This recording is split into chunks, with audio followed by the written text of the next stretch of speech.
Atkinson Funeral Home and Cremation Service has been serving families in the area since 1929. The Atkinsons take great pride in being members of the community. They will soon graduate a fourth-generation Wildcat. With this kind of commitment to Harrisonville, you know Atkinson Funeral Home will be there for you. As always, they are proud sponsors of the Harrisonville Wildcats. The Harrisonville Square is quickly becoming a shopping destination, and a big reason why is Birdie's Boutique and Antiques at the corner of Lexington and Pearl Street. Birdie's offers a unique combination of fashionable clothing, furniture, accessories, home decor, and gifts. For the ladies in your life, it's the place to take them. With a little bit of everything, they are sure to make you leave with something new. So the next time you want to go shopping, head up to Historic Square and check out Harrisonville's newest hot spot for fashion, Birdie's Boutique and Antiques. Decisions on the football field must be made in a split second. When buying a home, it is quite the opposite. Let Carol Looney and her staff at American Heritage walk you through the process with ease. They will make sure buying your dream home doesn't become a nightmare. From the first showing until the keys are in your hand, go with the realtors that have called Harrisonville home since 1981. American Heritage Realtors, office located next to Sonic on Commercial, or go see them at americanheritage-realtors.com. No matter how many things you've had on the menu at Applebee's, everyone has their favorite. Whether it's an appetizer sampler, chicken fajita roll-up, or 3-cheese chicken penne with a side of buffalo sauce, you always go back to your favorite. At some point over the years, every Wildcat has had a meal at Applebee's. The next time you head to Applebee's in your Wildcat gear, mention the Wildcat Special and receive a 10% discount. Applebee's of Harrisonville on Rockhaven Road, catty corner to Quick Trip. It's happened to all of us, running a few minutes late and not enough time to drive somewhere to get out and go in to get a coffee, tea, latte, or delicious muffin or cinnamon roll. Good news, Brew Daddy's Coffee is now open and boasts Harrisonville's only drive-through coffee shop. Quick, convenient, and delicious is exactly what Brew Daddy's is for you. Opening at 6 a.m. and staying open all afternoon on Fridays to give you that caffeine boost before the game. Brew Daddy's Coffee right next to Commerce Bank on Commercial.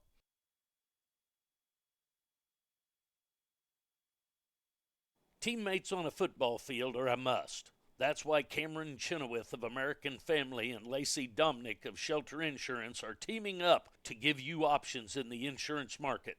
They know you have choices, and they want to work together like the Wildcat football team to make sure you have the best insurance coverage out there. To see what their team can do for you, call Cameron Chenoweth at 816-380-3996 and Lacey Dominick at 816-380-2700. One of the scariest things to do is to take your car to a mechanic. No reason to be scared when you have the best mechanics around right here in Harrisonville. Colby and the crew at Colby's Car Clinic are all ASE certified mechanics with the latest equipment to keep your vehicle running smoothly year in and year out. Add new tires and being a rough country lifts and accessory dealer, Colby's Car Clinic takes the fear out of getting your car fixed. So give Colby a call at 816-380-3000 or go see them in the big blue building behind O'Reilly's.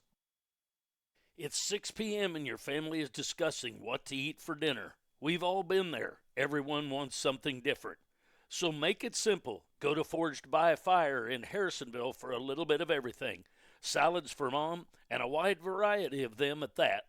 The steak for dad, a boss burger for your growing boy, and chicken strips for the little one. The next time you need a variety of food with extra options to satisfy everyone in the family, make the one stop to Forged by Fire in the Price Chopper Shopping Center on Commercial. Everybody has that one friend's house they love to go to with cool decorations and a relaxed environment. The Garage Burgers in Harrisonville is like your friend's house, an amazingly fun place with names of all of its visitors adorning the walls with old racing gear throughout. Make it your place to go next time you want a fun and terrific dinner. With 20-plus burgers, amazing appetizers, and ice-cold drinks, the Garage is your stop for fun and excitement. Now open late on Fridays. The Garage Burgers on Commercial across from Young's Tire. When you live in a small town, you need someone you can trust to buy a used car from. Steve Holland with Holland Auto Sales is that guy. Selling cars in Harrisonville for 35 years gains you that trust. Used car dealers can come and go, but not Steve. Holland Auto Sales, with 3 generations of Hollands graduating from Harrisonville, means he will be here for years to come. So go see the guy who the Grammer family trusts to buy from, Steve Holland with Holland Auto Sales on Commercial Street, just past Burger King. Hello, everybody, and welcome to Maryville, Missouri, week 2 of Friday Night Lights. 4T's Broadcasting, bringing you all of Harrisonville Wildcat football all season long. Cats coming off a disappointing loss at the hands of the Kearney Bulldogs, 46-6 last week. Find themselves in unfamiliar territory, 0-1 on the season, and playing the defending Class 3 state champions in the Maryville Spoof Hounds, as we get ready for action here from Maryville, Missouri, home of Northwest Missouri State. They like to call this little town up in Northwest Missouri Title Town, and for good reason. Several state titles for Northwest Missouri State, and I believe 6 now for the Maryville Spoof Hounds. So 11 state titles between 2 teams. Should be a good one tonight, Gary. That it should be. I'm looking forward to seeing some adjustments made by Harrisonville, some of the mistakes they made last week to adjust to those and benefit from this last week of practice. And we'll see. Maryville got beat last week as well by Blair Oaks, 38-35. I understand. I think Blair Oaks jumped out to a 19-0 lead, and I think at one point in time Maryville was back up, but then went down again and just never could recover back. So it's going to be interesting to see how these 2 teams pair up after 2 losses. Ours was a pretty big loss. Theirs was a close loss. So we'll see how they each team bounces back. You talk about Maryville, unfamiliar territory for them as well. You talk about them being the Class 3 defending state champions. First time since, I believe, 2004 that they lost their their opener of the season. Harrisonville obviously has lost some openers over the years, and we were kind of joking about it a little bit beforehand. Sometimes Harrisonville's openers are not the openers that most teams want to play. They've had Webb City on the opener. They've had Elias for several years on the opener. They kind of got a break for a couple of years. They had Benton on the opener, and that's not knocking Benton. They just were not at the same situation of their program as where Harrisonville was. But over the years, they've had some strong opponents in week 1, and the craziest thing to me about the game tonight is one of these 2 teams, perennial state power, is going to be 0-2. Yeah, and the other one's going to be 1-1, which is not, again, what they're not normally used to. Now, Harrisonville has been, like we said, a lot of times they've been playing the opening game is against the Webb City, Kearney's, things like that. But, yeah, you're right. The loser tonight is going to be 0-2, and both of them, 11 state titles between the 2 of them. I mean, you just don't usually see that. You don't, and usually, it's multiple. But last week, you want to look at Harrisonville's first 4 weeks of the season. It's going to be a gauntlet. We've talked about it. They got beat by the number 2 team in Class 4 in the state of Missouri last Friday. They're playing the number 5 team in Class 3 tonight. Then they have Class 6A, as Kansas has the A on the end still. Class 6A Blue Valley Northwest next week. And then the following week, they have back into Missouri, they have the number 5 team in Class 5 in Columbia Battle coming to town. So it isn't getting any easier anytime soon for the Wildcats, but they do it for a reason, because they know down the road they're going to end up being where they want to be. Oh, yeah. And I made the little cliche last week. You don't win trophies in September, but you do in November. Right. And taking your lumps in September leads to trophies in November. Well, not believing that you're better than you are. Playing teams that are better than you all, or at least as good as you are, makes you a better team. And you're going to go into the conference, you may be 0-4, okay? You may be 2-2, whatever the case may be, but you're going to go into conference, even though you're not going to have the record that you would like to normally see, you're going to have the capability to play a team, to play to that level that you're going to be playing in the conference. Yeah, and, that's just one of the things that Coach Max and his staff have been so great about over the last 3 years. This is getting ready to be his 4th year as head coach, and that is they've took their lumps at times. They had a 3-game losing streak in 2016 where they got thumped 49-0 in the first game of that 3-game losing streak, and were able to bounce back, win 9 games in a row, and win a state title. 3 out of 4 last year they lost. They were able to bounce back, beat Grain Valley for a district title, and again be in the final 8 of Missouri football. So there's nothing hurt with a loss. You'd like to bounce back tonight and get a win. And if you don't get a win, you want to bounce back and play better football than you played last week. If you get better every week, you're going to be better in November. I mean, that's just all there is to it. And, sometimes it takes a little bit more longer. Remember, we're a young team.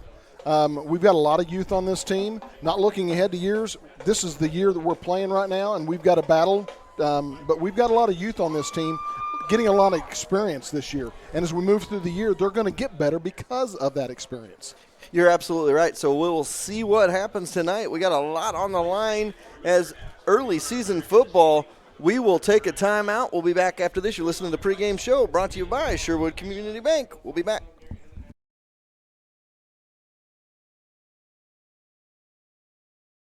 It's happened to all of us. Our printer out of ink and need an important document printed. In Harrisonville, that can spell disaster. Not any longer, though. Kaleidoscope Digital Services has you covered with inexpensive printing services. No more trips to the city just to get a copy made. And that's not all. Computer on the fritz, they'll take a look. Wi-Fi needed for workspace, and even starting a local gaming community plus new board games to try. Head up to the historic Harrisonville Square and check out Kaleidoscope Digital Services on the corner of Wall and Independence Street. Thank you, Kansas City, for making us the fastest growing Ford dealership in the Midwest. As a show of our appreciation, we are continuing You Pay What We Pay sales event. That's right. Going on right now, you pay what we pay on any new Ford on our lot. All invoices are clearly displayed. The highest trade-in values and the best financing ever are going on right now at Max Ford of Harrisonville. The lowest prices and a hassle-free shopping environment makes us the easiest place to buy a car. Max Ford of Harrisonville at the I-49 and 291 exit or anytime at maxford.com. Hello, everybody, and welcome back to Maryville, Missouri. We're on the campus of Maryville High School, week 2 of high school football season. Your Harrisonville Wildcats set to take on the Maryville Spoonhounds. It is the pregame show brought to you by Sherwood Community Bank. Sherwood Community Bank, Harrisonville's best spot for youth savings and teen checking accounts. Stop by one of their 4 locations for details. Member FDIC. As we are back, we're going to run down the starting lineups real quick for you. First, for the defensive starters for your Harrisonville Wildcats. Up front, you'll have James Fuller, Christian Cooper, Trevor Campbell, Brody Rogers. In the linebacking core, you'll have Stevenson, Graff, and Poisel.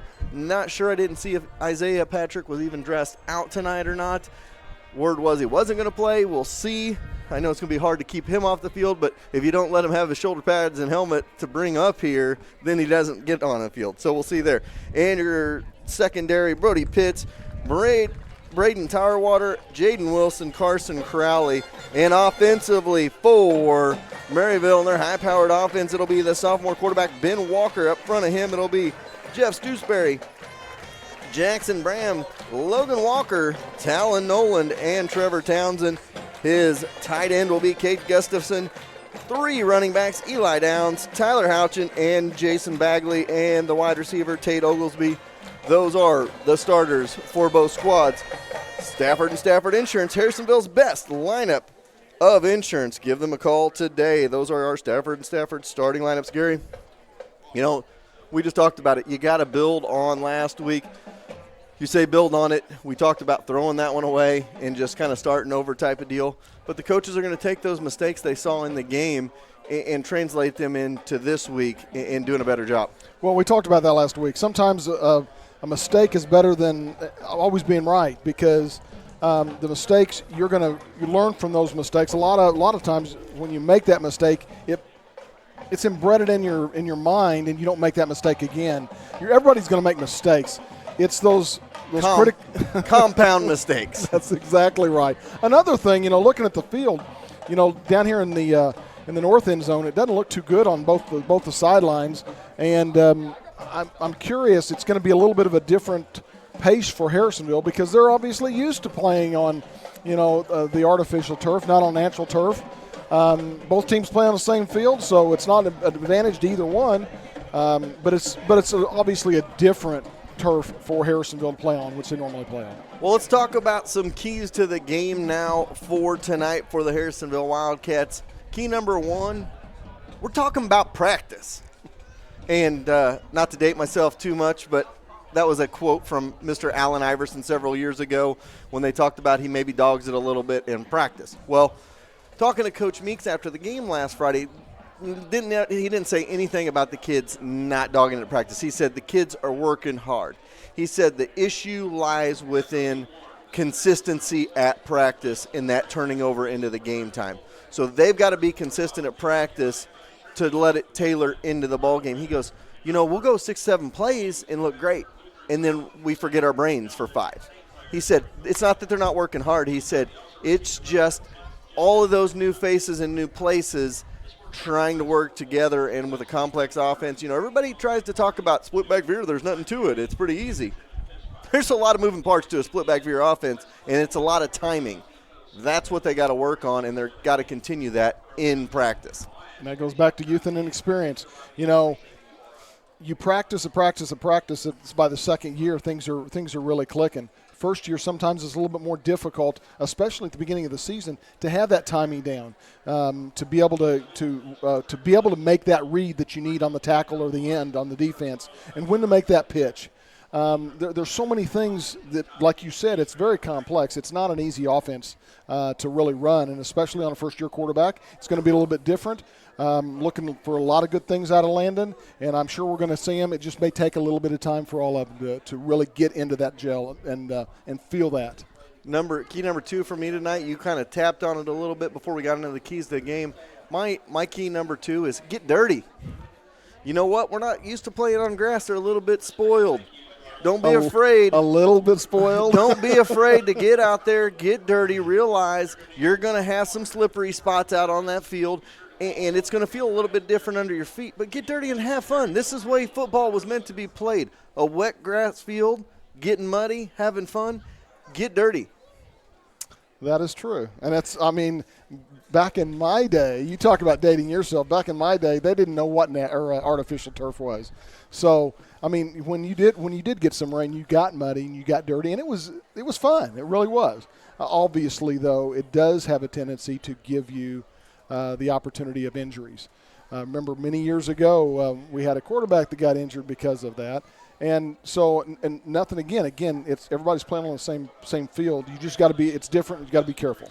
When you're used to playing on it 5-6 times a year, it's going to be a little bit better for you as the other team. You're going to know the ins and outs of the field, kind of like when Harrisonville's turf was wearing out. They knew where those little catch-all, which yard lines would jump up and get you and things like that. Key number 3 for me tonight, Gary, confidence. Confidence is key. You got to come back into tonight, act like you're still 0-0, and start it all over again. Come into tonight and play it one game at a time. And I think they started that confidence the second half last week, because the second half basically they played even with Kearney. I realize in the very end of the fourth quarter, there was probably some third and fourth stringers in there getting some time on the field. But for the most part, when they came back out of the locker room, they played even with Kearney. So I think they're going to be able to utilize that confidence from last week's second half and bring it into this ball game. So we'll see what happens. We got some football action set to come your way in about 10 minutes or so. It is the pregame show brought to you by Sherwood Community Bank. We'll take a timeout and we'll be back with the Sherwood Community Bank pregame show.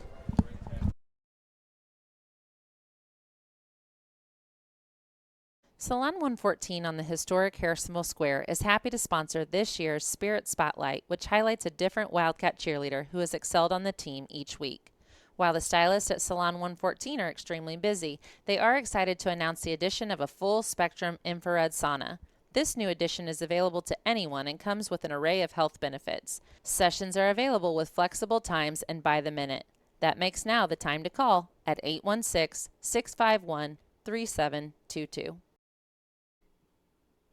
It's never too early to teach your little ones about finances and saving money. Sherwood Community Bank has plenty of options available for you to help kids save and learn how to manage money. Savings accounts can be started as soon as one is born to help teach them to save. Once they are behind the wheel, a checking account with free internet banking and a debit card could be there for them to manage their money. Sherwood Community Bank is there for the youngsters. Just ask Braxton. Go see them at Sherwood's Bank. That's where my account is. There are a million places to buy a used car, so why not go somewhere you know lives by the Show Me State motto? The staff at Show Me wants to show you that Show Me spirit. Excellent service, affordable prices, and even loaners while you get your car serviced. With 2 locations to serve you in Harrisonville and Belton, they will put you in your dream car, truck, or SUV, and if they don't have it, they'll find it for you. So drive on over to Show Me Auto Mall and drive away with your next car. When you want all the latest news about the Wildcats, turn to the South Cast Tribune. A large sports section, honor rolls, robotics, and even news and notes from all 6 Harrisonville campuses, they are sure to have you covered. They are happy to say the Wildcats are their hometown team. Find the Tribune around town at various establishments or get a subscription delivered right to your mailbox. Keep up with everything each week in the South Cast Tribune, Harrisonville's home news source. A strong starting lineup is a key to a great team. Insurance is no different, and Stafford & Stafford Insurance has the best lineup in town. With personal, commercial, health, life, farm, and crop insurance, they have you covered. 40-plus employees are there for you to find the best rates, walk you through claims, and make sure they are there for every step of the way. So if you're looking for a full-service insurance company with a strong starting lineup, go see the folks over at Stafford & Stafford Insurance on Commercial Street across from Holland Auto Sales. You need multiple things for a project at home but don't want to go all over the city to find it? You need to go see Tom and Lonnie Cook at the 38,000 square foot Trade Fair Mall. Over 200 booths with Amish-made jelly, new and used furniture, antiques, toys, and a little bit of everything you can think of. Harrisonville's Trade Fair Mall can be your one-stop for everything. Whether it's your first time to Harrisonville or you've been here for years, the Trade Fair is definitely a see-it-to-believe-it type of place right across the street from Sutherland's.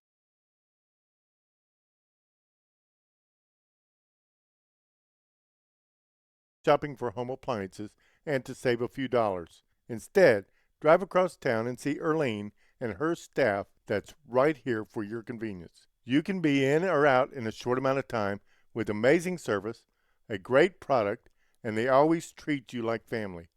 Located behind Hawthorne Bank on Plaza Drive, so spend all your extra time you saved cheering on the Wildcats, and remember, think Troby's first when you think of home appliances.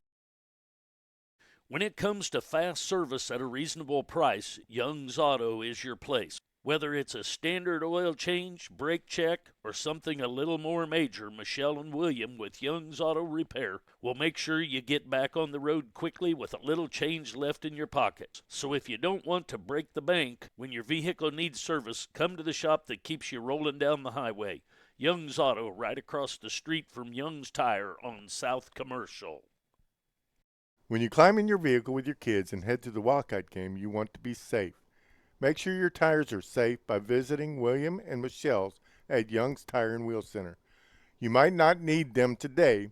William can give you a peace of mind by letting you know when you will. If tires are needed, they will get you the best tire on the market and Harrisonville's best tire warranty with free flat repair for life of the tire. So stay safe with new tires from Young's Tire and Wheel Center. Welcome back to Maryville, Missouri. We're on the campus of Maryville High School, and it is time for high school football action. The Maryville Spoofhounds and your Harrisonville Wildcats set to do battle in a classic battle of mid-size Missouri high school powerhouses.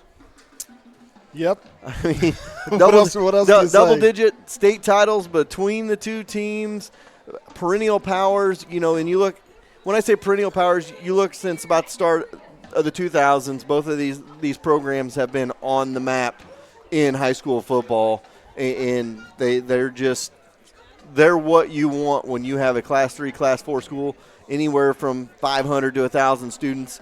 these two schools exemplify what it means to be a powerhouse in that size school. Yeah, it was fun always going to St. Louis and being able to see a lot of teams that you're familiar with, that you recognize, and that you kind of follow a little bit as you go from Harrisonville. You still follow a lot of the West Side's been pretty tough, since the early 2000s as far as, winning we always take it there, but also winning the championship. And obviously these two teams have been part of that success on the west side of the state. Well, I'll say it since you didn't.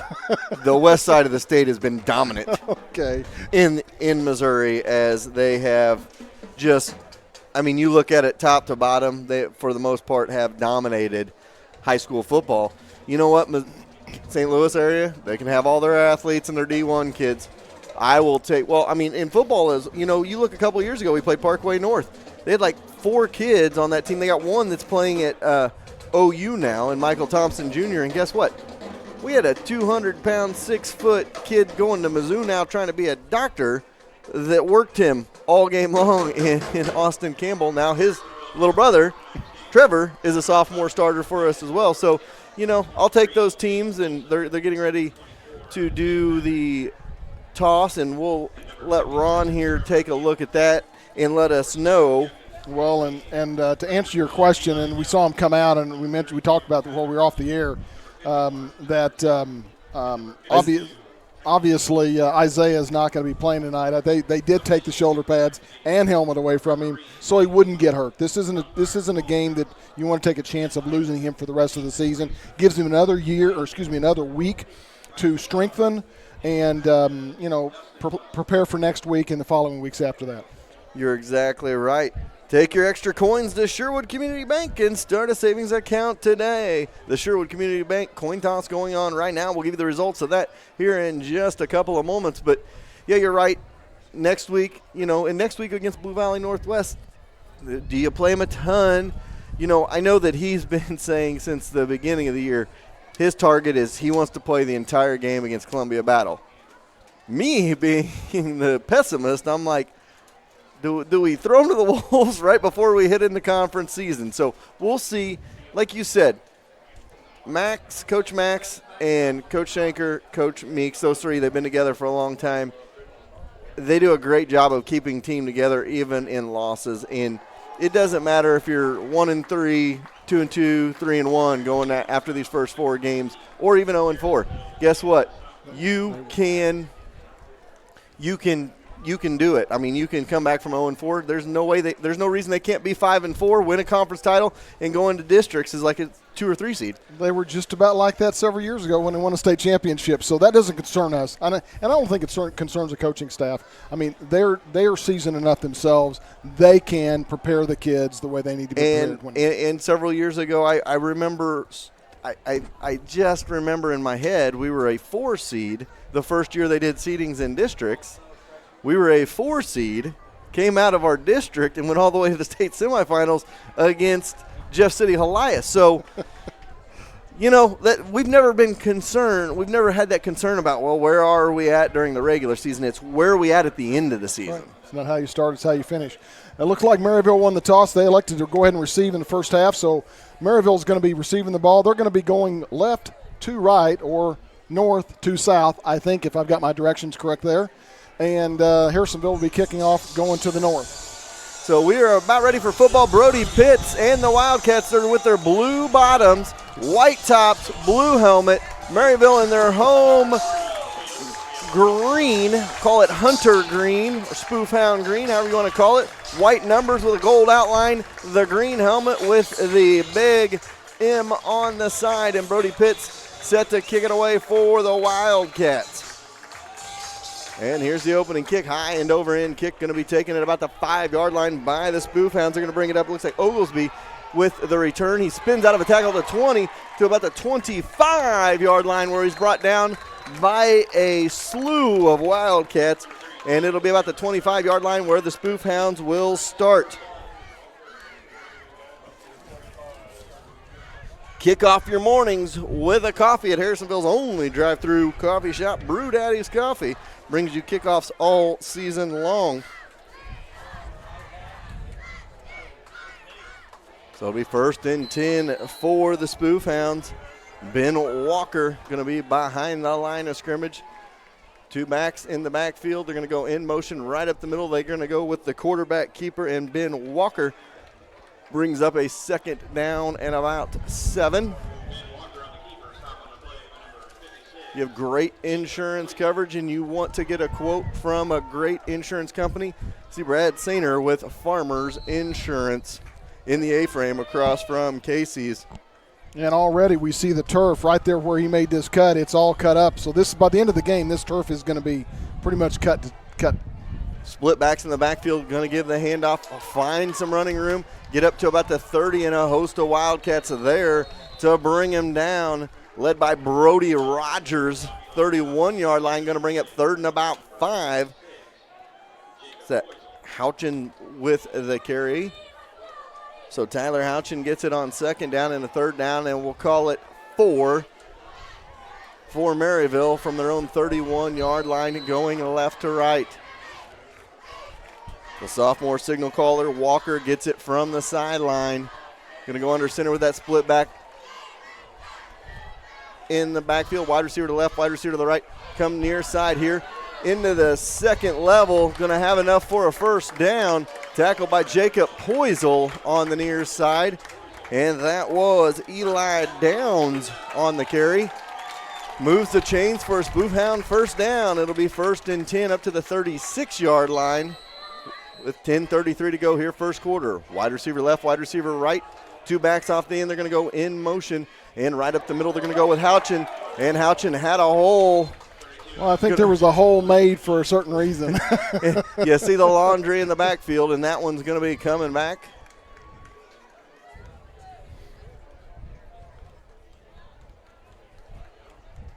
So it'll be 1st and 10, be 1st and even longer than that as we await.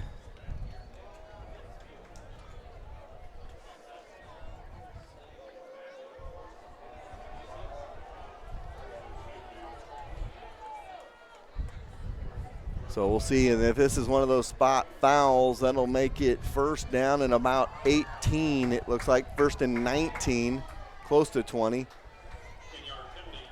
So 1st and 19 coming up. Wide receiver flanked out left side. Walker going to be under center. Lone back in the backfield is Houchin. 2 backs off the end and looking to pass is Walker. And he's chased out of the pocket and throws the ball in the turf, and the Cats are going to come up with a big fumble recovery here in the early going of this one. And it'll bring up a 1st and 10, Cats at the 22-yard line. Carson Graff with the fumble recovery. And it'll be 1st and 10, Cats at the 22-yard line of the Maryville Spoof Hounds. You know, this is something that hampered the Cats last week, Gary. Bad field position. And right away, they're going to start with great field position on their opponent's 22-yard line. So here comes Landon George and company on a 1st and 10 from the 22-yard line. This is where I go for it, right to the end zone, right here. First play, try to get you a little fade in the corner of the end zone. Wide receiver left, wide receiver right. George under center, split backs in the backfield. And here they go, no, right up the middle. It'll be George. He keeps it. He's going to get a couple and tripped up at the line of scrimmage.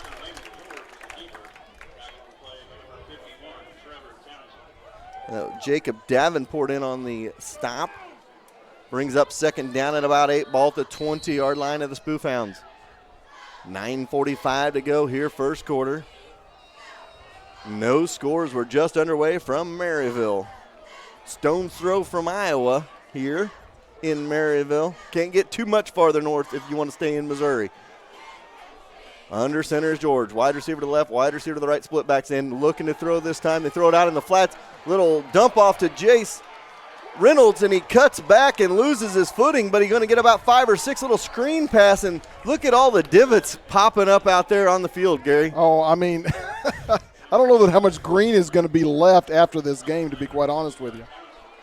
I mean, that's a big chunk over there. The guy on the chain game went to try to put it back down, and he threw it down. He goes, I don't know what you want me to do with it.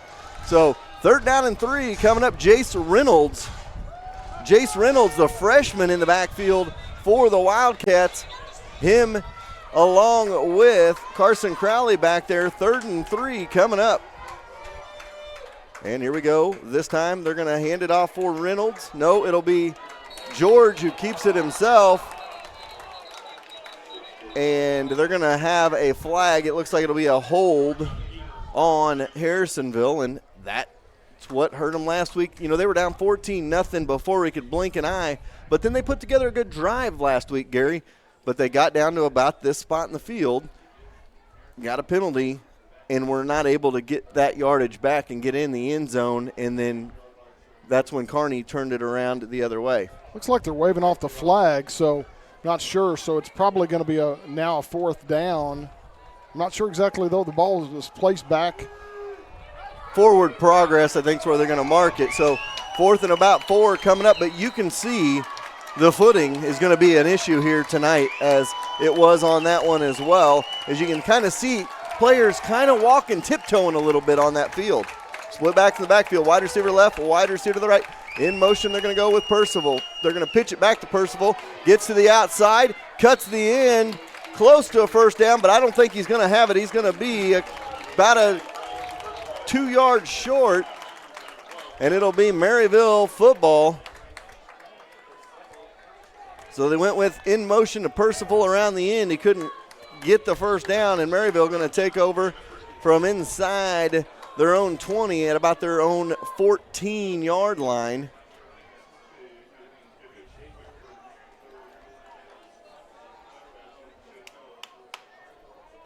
So we're going to flip-flop sides here.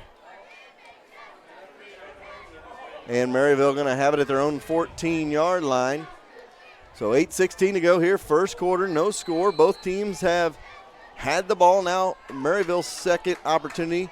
Both guys in motion, and that's going to be illegal procedure, as it was both downs and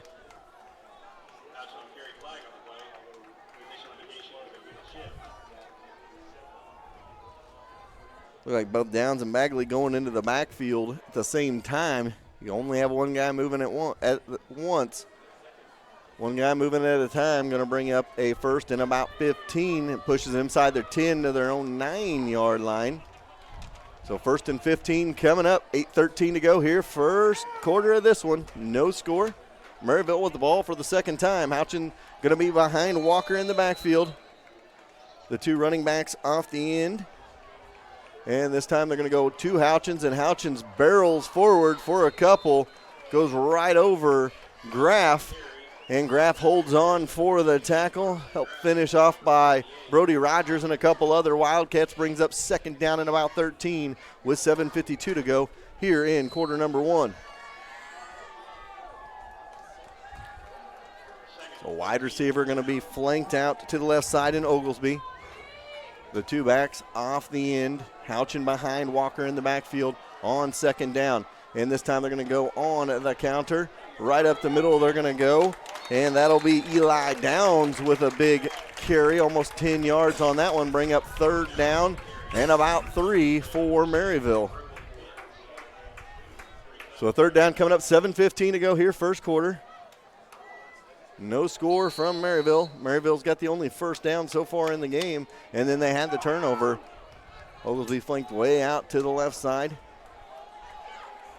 Downs off the left end in motion. They're going to go right to left. And up the middle, they're going to go nowhere to go. Maybe a yard or 2. Looks like they're going to be short here. They're going to mark it 1st down. The judge on the far side, it didn't look like it was going to be. And they're going to move the chains. Make it a 1st down for Maryville. So now they're going to go back to the split back set in the backfield. Wide receiver flanked out right side this time. In motion they're going to go. And right up the middle they go with Houchin. And Houchin's going to have 5 or 6. Bring up a 2nd down. So 2nd down and about 4 coming up. Maybe 3. Big chunk of yardage for Maryville there. 2nd down coming up for them. 6:20 to go here in the 1st quarter. Wide receiver right side. Back off the end is Connor Weiss, and they're going to go up the middle with it, enough for another first down up to about the 37-yard line. So moving the chains again for another Spoof Hound first down, and that was Houchins. Barrels forward, and it brings up a 1st and 10 up to the 37-yard line with 6:05 to go here in the first quarter. Houchin's a big boy. They've got him listed at 6'1", 210. He looks bigger than that, and he plays a little bit bigger than that as well. So this time they're going to go on the end around reverse, and they had him dead to rights in the backfield as Caterly had him, couldn't wrap him up, and able to get back to the line of scrimmage.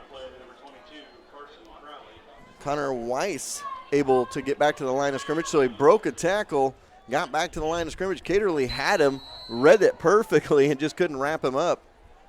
So a 2nd down and 10 coming up. Oglesby flanked out right side. Split backs in the backfield, Houchins and Downs. Walker gonna fake, now looks to pass. He throws it out in the flats, has Houchins on the run, and tackled from behind and out of bounds by Jacob Poisel, but it was enough for a first down up to midfield, not quite. We'll see where they mark it. Looks like it's gonna be right at the midfield stripe, so Maryville able to move the ball a little bit here. Crossing pattern from the running back out of the backfield. Able to get the yardage for a first down, brings up 1st and 10 at midfield. Offset eye in the backfield. And here they go running up the middle and pounding it forward. Eli Downs, and another 9-yard chunk of yardage, close to another first down. Going to bring up 2nd and short. So we will see if they mark the change. They're going to say first down. So it was a 10-yard run and first down. It'll be Downs in the backfield along with McGarry. And this one up the middle. Nope, it'll be a keeper around the end by the quarterback, Walker. And there's going to be a flag back here at the 40 and maybe another hold. It will be a hold. It's going to come back as Graff was on the ground. May have been one of the reasons that hole was there to the outside. Well, he was on his back, and the Spoof Hound was on top of him. So that'll push him back 10 yards. We'll see, that'll be close to midfield. We'll put him right at midfield. So 4:40 to go here, first quarter. And a mistake by the Spoof Hounds pushes them back 10 yards. It'll be 1st and 20 for the Spoof Hounds. Wide receiver left side. Walker going to be under center. We have a whistle and a timeout for. Looks like it's going to be probably a water break. Yep. Hydration break. We'll take a timeout as well. Timeout. Does your car need a timeout? Go see Young's Auto. We'll be right back after this. Decisions on the football field must be made in a split second. When buying a home, it is quite the opposite. Let Carol Looney and her staff at American Heritage walk you through the process with ease. They will make sure buying your dream home doesn't become a nightmare. From the first showing until the keys are in your hand, go with the realtors that have called Harrisonville home since 1981. American Heritage Realtors, office located next to Sonic on Commercial, or go see them at americanheritage-realtors.com. Does your vehicle need a timeout? Go to Young's Auto Repair and have them check it out right behind the garage on Commercial Street. Young's Auto Repair, where your car goes for timeouts. 4:40 to go here in the first quarter. No score. Maryville with the ball at midfield, getting a drive put together here. This second time they had the ball, they turned it over on the first one. Cats were not able to capitalize on the great field position as they could not get a first down, and it's a 1st and 10 from 1st and 20 now, for Maryville from midfield after the hold. So we'll wait. The Coach Webb talking it over with the officials from during the timeout here. So Walker going to be under center. has Houchin behind in the backfield. Two guys off in. They're going to go in motion. They're going to pitch it back.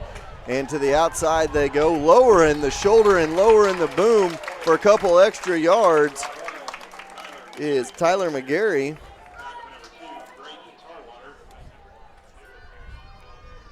So it brings up second down and about 14 after a 6-yard game.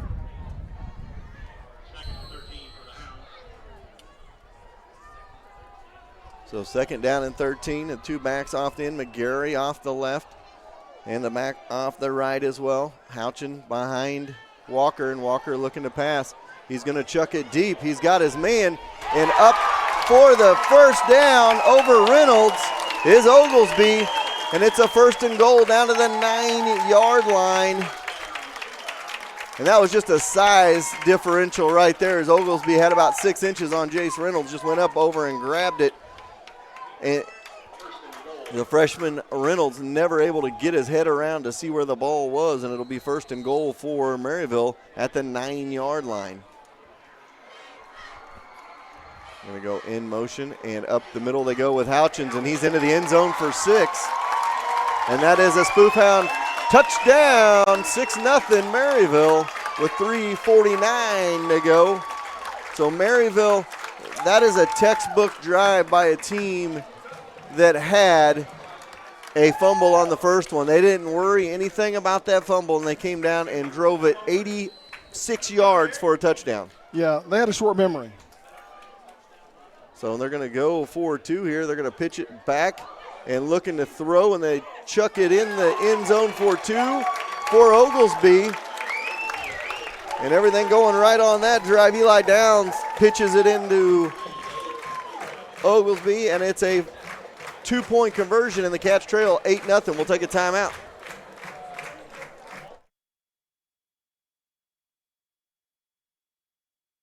No matter how many things you've had on the menu at Applebee's, everyone has their favorite. Whether it's an appetizer sampler, chicken fajita roll-up, or 3-cheese chicken penne with a side of buffalo sauce, you always go back to your favorite. At some point over the years, every Wildcat has had a meal at Applebee's. The next time you head to Applebee's in your Wildcat gear, mention the Wildcat Special and receive a 10% discount. Applebee's of Harrisonville on Rockhaven Road, catty corner to Quick Trip. Welcome back to Maryville. Textbook Maryville drive there, 86 yards. It covers for a touchdown, taking up 5+ minutes. And it is 8-0 Maryville after the touchdown and 2-point conversion. 11 plays. I mean, that's the type of game we like to play, and I think that's really what Maryville is like too. Anyway, they like to play. Other than that big long pass, that's what they were doing. But great running game leads to big long passes, and that's what the Cats are going to have to establish here tonight. They got a couple of good wide receivers that haven't been utilized so far this season. So it'll be a kickoff. Kickoff brought to you by Harrisonville's only drive-through coffee shop, Brew Daddies, right next to Commerce on Commercial. And here come the Cats right up the middle. Percival past the 30 up to the 35-yard line. Holes in your insurance coverage like on that kick return? Then go see Brad Sainer with Farmers Insurance in the A-frame on Commercial across from Casey's. Farmers has been there and covered that. Ball at their own 34, 3:42 to go here in the first quarter. Cats trail 8-0. Well, and they had an opportunity, short field last time. They couldn't convert. This would be a good opportunity for them to get a little bit of confidence and drive, 66 yards for a touchdown. So this time it'll be Wilson and Reynolds in the backfield. Last time it looked like it was, Crowley and Reynolds. So wide receiver left, wide receiver right, back off the end is Percival. George shouting out directions here on 1st and 10. And here they go, Cats looking to pass on first down. Little floater out to Wilson, and he gets to the line of scrimmage, maybe a couple of yards.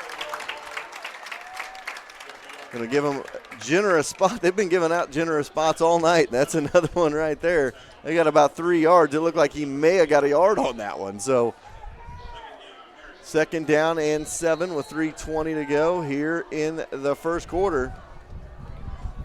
And really a missed block out there could have, a block that had been made that could have got him another 5 yards at least. So wide receiver left, wide receiver right, back off the end is Percival on the left side. Under center is George. This time they're going to hand it right up the middle to Reynolds. And he got back to the line of scrimmage, and that was it. Going to bring up a third down.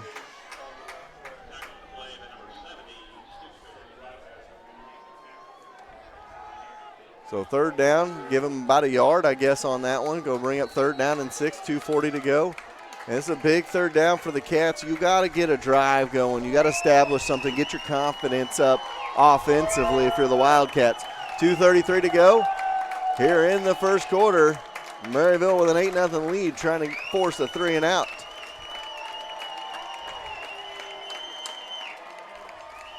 And here they go on third down. And looking to throw is George, and nowhere to go, as he had 3 Maryville defenders and absolutely 0 blocking from the line of scrimmage of the Wildcats. And it'll be a 3 and out. Brings up 4th down and 10 from the 35-yard line. Yeah, he was lucky to hold on to that ball. He was in the motion of getting ready to throw, and he was able to tuck it and hold on, or it would have been a fumble on our side. They came in real quick. They did the interior, all 3 right up the middle, right over center. Brings up 4th and 10. Colby Knowles back there to punt this one away from his own 22. And he's going to get it away. And over the hand and through the hands of Downs, he's going to pick it up at about the 20, try to get to the outside, and does, up to about the 25, 26-yard line where he's wrapped up and taken down by Percival. It'll be 1st and 10 at about the 26-yard line. So 1st and 10 coming up for the Spoof Hounds.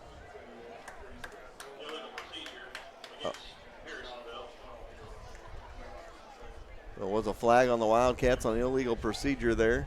I don't know if that'll make them re-kick or if they put it on to the end. And we'll come back and do it again.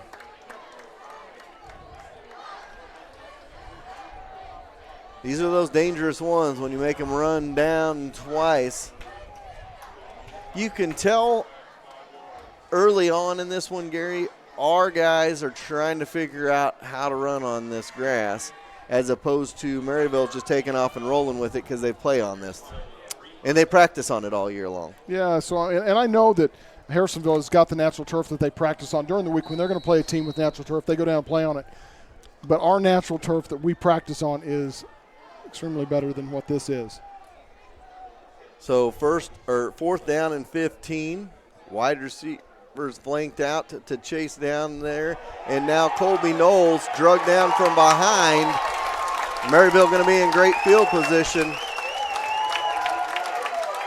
And Knowles just kind of grabbed the ball and was just kind of like nonchalant with it on the punt. And right up the middle they came. It'll be 1st and 10 Maryville from the Wildcat 15-yard line. Wildcats in the danger zone here. 1st down and 10 Maryville down to the 15-yard line. 8-0 our score with 1:15 to go here in the first half. We got a whistle on the field. Timeout Harrisonville. This is kind of maybe a regrouping timeout right here. Just say, guys, let's calm down here. There's a lot of football left to be played. Let's get a stop here, try to force a field goal attempt, see what they can do, as opposed to giving up an easy touchdown right here. You can't lay down and quit here with 1:15 to go in the first quarter. You got to be strong and ready to roll. So ball at the 16-yard line, between the 16 and 17, 1:15 to go here in the first half, or first quarter, I should say, of this one. And it looked like, maybe Harrisonville could grab some momentum early, Gary, and kind of quiet the crowd a little bit. And instead, they ignited the crowd after that turnover. They got a 4 and out on Harrisonville and then drove 11 plays, 86 yards for a touchdown. And now here it is on a 3 and out. And on fourth down, the Cats can't get the punt away. And Maryville in great field position down to the 16-yard line. And what set this up? A penalty. Yeah, we talked about it. We said it right before that. We're like, sometimes when you go back and have to do it again. And here we go up the middle, Houchins, and he's going to barrel inside the 10 to about the 8, close to a first down.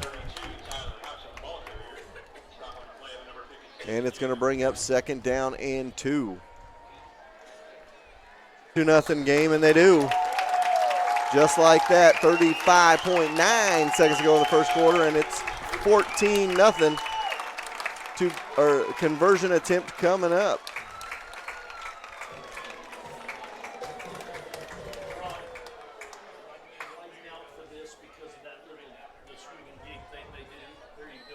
So they're looking at the swinging gate as Walker out there. It looks like they're going to go with it again here. And they pitch it over into the corner and walk it in for 2. Cats look confused out there on the 2-point conversion attempt, and it's 16-0 Maryville. We'll be right back.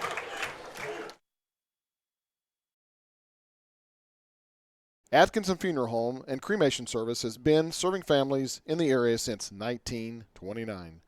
The Atkinsons take great pride in being members of the community.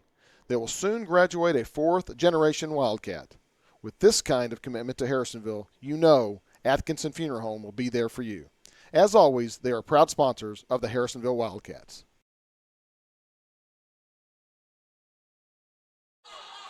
All right, welcome back. 35 seconds to go in quarter number 1, and the Cats down 16-0, Gary, and it's gut check time for the Wildcats. Yeah, it is. I mean, it's kind of the way last week started off, and that drive obviously started because of the mistake on the punt. They went 16 yards in 4 plays, 1 minute, and it made it 16-0. So, I mean, Harrisonville is going to have to. What they really need to do is they need to get a drive. They need to get a first down. They've not got a first down yet. In fact, they've gotten negative yards because of that punt.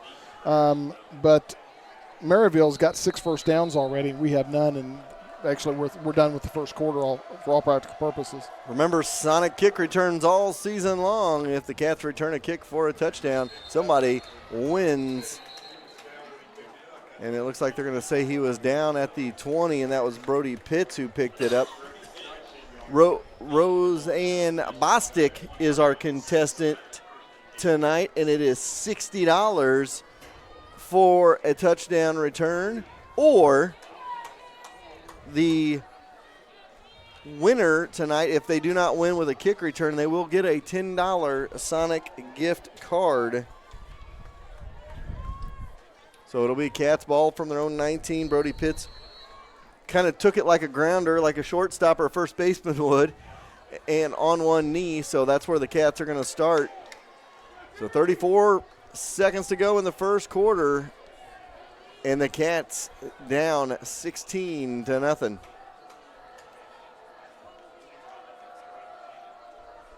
Here we go. And they pitch it back for Reynolds. And no, that's Crowley. Crowley gets to the outside to the 30-35, and it's enough for a first down. Don't see any flags out on the field. All the way up to the 40, they're going to say. We'll see when they mark it. It'll be a 20-yard gain, and there is a player down for the Spoof Hounds. Couldn't see if that was who that was on the ground. Is that Oglesby, or it might have been, it looked like the 2 of Walker, I'm not sure. But 16-0 our score with 26.7 seconds to go here in the first quarter of play. They're tending to on the sideline, and it was 22 Crowley with the 20-yard carry. And it'll be a first down for the Cats after the timeout on the injury.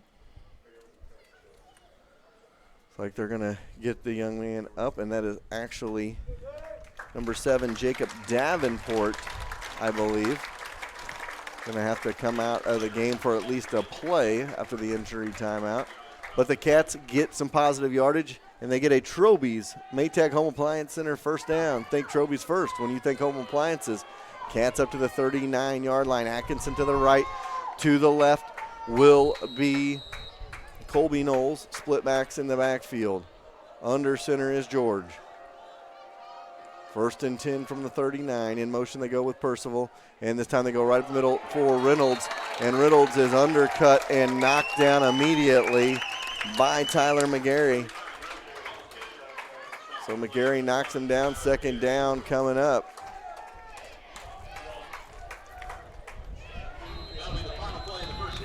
And that'll end the first quarter. 1 quarter in the books, 16-0. Maryville in command. We'll be back after this.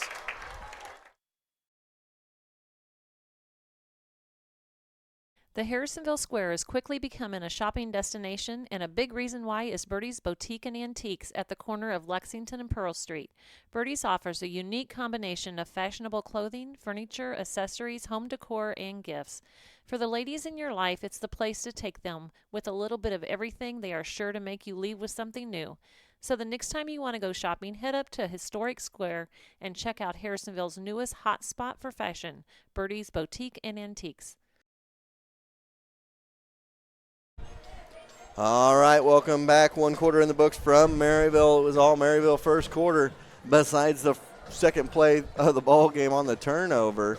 After that, it's been all Maryville, as Cats could not capitalize on the short field, and Maryville did on an 86-yard, 11-play drive to punch it in, and then a mistake, a penalty, made them re-kick on fourth down. It would have been Maryville would have had the ball down at about their own 25, 30-yard line, and instead they re-kick it, and it was a bad snap or just a quick rush up the middle and nowhere for Knowles to go. He had to eat it, and a couple of plays later, another touchdown and 2-point conversion, and that's really the difference, too. You notice here, 4 points on the board from conversions where the Cats just look lost on those conversion attempts. They do, and I don't know if that's something Maryville has traditionally done, but you're right. I mean, it's like they don't know really where to be.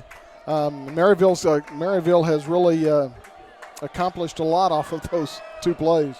So wide receiver left, wide receiver right, under center is George. Second down and 10 coming up. George, little dump pass over the middle, picked off by Houchin, and Houchin's got it inside the 40 to the 35 and out of bounds.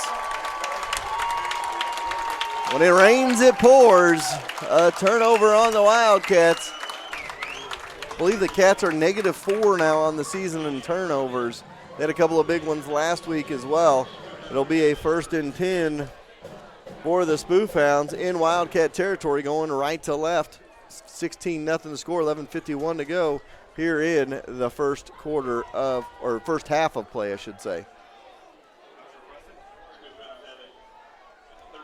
So first and 10 coming up. Split backs in the backfield for the Spoofhounds. Wide receiver flanked way out to the right side, back off the end. And here they go. They're going to hand it off to Downs. Downs going to cut back off the end, gets about 5 or 6 yards. Tackled by Trevor Campbell and a couple others for the Wildcats. Bring up second down and 5. So second and 5 coming up. 11:25 to go here, first half of play. 16-0 Maryville in control. Wide receiver flanked out, and Cat's going to try to come up, get Walker, and can't wrap him up, and instead Walker turns it into a gain of about 3 or 4. And again, Trevor Campbell in there with the tackle, brings up third down at about a yard. So, you know, when the mistake, you know, they had them dead to rights in the backfield, and the Cats just can't capitalize. And they've had that several times. It was like there was 1 step or 1/2 yard before they would have really had the it looks like they made a stop here, though. They didn't. It's like it'll bring up a fourth down as they snap it, and forward they try to go. Looked like that may have been Houchins. They tried that little, look like the ball flies over the head, makes it a 4th and a couple. And this is a good opportunity for the Cats to grab some momentum and try to get back in this ball game. If Maryville can get a first down and keep driving, then that can deflate the Cats a little bit here. Walker in the backfield. This time they're going to hand it to Downs, and Downs gets the first down plus down to the 20. And nothing fancy about that, Gary. That's just, I'm going to run up the middle, and you got to try to stop me, and the Cats did not do it. Smash mouth football at its best right there. Brings up a 1st and 10 to the 21-yard line. Not quite the 20. Houchins and Downs in the backfield in the split back formation. And here they go, ball on the turf. And there's a flag as well. Be a false start. We'll see. We came up with the ball, so I don't. And illegal procedure, so dead ball. Yep. So when it rains, it pours. There was the there was the opportunity to get our break, and obviously illegal procedure. So. But the thing with the Cats is you got to keep trying to make your breaks. You got to keep fighting. You can't look at it like, man, we didn't get that roll. We didn't get this. You got to keep fighting. You know, and they've had 30 yards of penalties, and on four penalties. We've had 5, but ours cost us more than their 4. So wide receiver flanked out, right side. Split backs in the backfield. Walker looking to pass. Chase from behind. Has a man way overthrows him in the end zone. Incomplete. And it brings up a 3rd down and 15. Intended target looked like Caleb Kreisinger. So it brings up, actually that is Corbin Cook, I believe. Those 6s and 1s look almost identical on those jerseys. It's going to be hard to read. Very narrow. 3rd down coming up, and they're going to go on the backdoor counter. Cats to the outside, trip him up. Brody Pitts with a good trip up there. Inside the 20 down to the 16. It brings up a 4th down. Wildcats going from left to right here in the second quarter. Right to left will be Maryville. The 40-yard line, and that's another trophy. Cats down to the 25-yard line with 8:10 to go. So now the Cats maybe finding a little life. That first down, that big catch on that first down by Knowles maybe lit a fire under him. And it pushes them down to the 25-yard line of Maryville. But this is where you've got to have points. This is where the Cats have made mistakes in the past and had short fields and not been able to capitalize. 8:10 to go here in the first half. 16-0 is our score. Cats ball at the Maryville Spoofhound 25-yard line. Reynolds and Wilson in the backfield. Under center is George. Wide receiver Knowles is out to the left. To the right is Atkinson on the little inside handoff to Jace Reynolds. And nowhere for him to go. Got maybe back to the line of scrimmage. Maybe got a yard out of that. Looks like they're going to mark it for about a yard. Going to bring up 2nd down and 9. So 2nd and 9 coming up. 7:45 to go in the first half. 16-0. Cats down in this one. Cats looking at the sideline for a play call. And here they go up to the line of scrimmage. George with his split backs in the backfield. Wide receiver left, wide receiver right. Cats going to have to hurry here. 5 seconds on the play clock. And he's going to snap it, and George going to chuck it downfield again. Goes for his receiver right through the hands of Colby Knowles on the far sideline. And incomplete. Going to bring up a 3rd down and 9. So incomplete pass going to bring up 3rd and 9 for the Cats with 7:21 to go. Ball to 24-yard line. So Cats went for the end zone there. And 3rd and 9, you got to feel like it's 4-down territory on this field at the ball at the 24. I think that's probably what Coach Meeks, the offensive coordinator, was thinking right there. He's like, 2nd down, we got another couple of downs coming up. We know we're not going to kick a field goal here with the grass field. 7:21 to go. 16-0 to score. In motion they go with Percival from left to right. And right up the middle they go for Wilson. Wilson maybe got a yard, brings up 4th down and 8. So definitely not ideal situation for a 4th down coming up if you're the Wildcats. As they moved it about a yard forward. And it's 4th and 8 coming up from the 23-yard line with 6:55 to go here in the first half. 16-0 our score. Cats down in this one. Muff punt caused a short field and a quick touchdown for Maryville to put that 16 on the board after the first touchdown drive of 11 plays, 86 yards, which was a thing of beauty. 4th down and 8 coming up. Pistol formation for George, and a whistle and a timeout called by Harrisonville with 6:33 to go here in the first half. Does your vehicle need a timeout? Go to Young's Auto Repair and have them check it out right behind the garage on Commercial Street. We'll be back after this.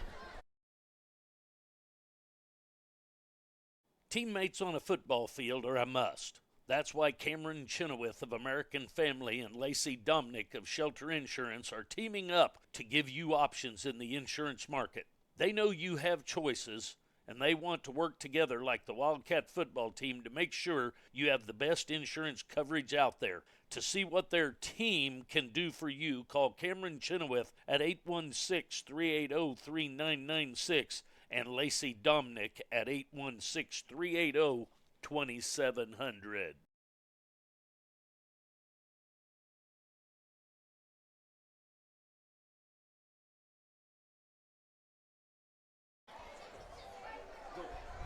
Welcome back. 6:33 to go. 4th down coming up for the Wildcats. Big 4th down coming up for the Wildcats. They've had some good plays on this drive, but it seems to be the early season mantra of the Cats is they can't sustain and can't go for long drives as they seem to bog down. And a 4th down and 8 coming up. 2 wide receivers flanked out to the right, 1 to the left. Pistol formation for George on 4th down. He's going to throw it right over the middle. Incomplete. Through the hands, in and out of the hands. And there's a flag. I think they're going to call pass interference on the defense because one of our guys, one of the Wildcats, got knocked down. It wasn't where the pass was going, but that was a good play by the defense because they tipped it and we didn't catch it. So I think we're going to have a. But if it was tipped, depending. No, it was tipped after the guy was down. He had already been knocked down. So it will be okay because I was say if it was tipped because at the line of scrimmage, all bets are off because once it's tipped. Yeah. Once it's tipped, but it wasn't tipped until the secondary. So that'll be at least a 10-yard penalty, I believe, for the Cats. Well, no. Are they saying illegal man downfield? I'm not sure exactly where they're at now. Well, if it's a hold, and I don't know on the high school. But our offense is still out there, so and Maryville's backing up, so I'm thinking it's something on Maryville. Well, and regardless, it'll still be Harrisonville's ball, whether it be a 4th down or a 1st down is what we're looking at. So if it's pass interference, that will be a 1st down for the Cats, I believe. But the Cats lining up right back at the. So see, they did say it when the ball was tipped. But we'll see Coach Maxwell now is on the other sideline talking to the official. And it'll be a 1st and 10 for Maryville. So maybe at any time if the ball is tipped, I guess I will have to get a clarification on that rule if we can find one. 6:28 to go first half, and Maryville takes over on downs after the incomplete pass on 4th down. So 16-0 Maryville, 6:28 to go in the half. Webb going to be under center. Or sorry, not Webb. Walker under center. Has Houchenbein in the backfield. Wide receiver flanked out to his left side. The 2 backs off the end. We got a whistle and a timeout. Officials timeout for a water break. And we will take a timeout as well. If your car needs a timeout, go to Young's Auto Repair and have them check it out right behind the garage on Commercial. We'll be right back. One of the scariest things to do is to take your car to a mechanic. No reason to be scared when you have the best mechanics around right here in Harrisonville. Colby and the crew at Colby's Car Clinic are all ASE certified mechanics with the latest equipment to keep your vehicle running smoothly year in and year out. Add new tires and being a rough country lifts and accessory dealer, Colby's Car Clinic takes the fear out of getting your car fixed. So give Colby a call at 816-380-3000 or go see them in the big blue building behind O'Reilly's. Welcome back. 6:28 to go here, first half. 16-0 the score.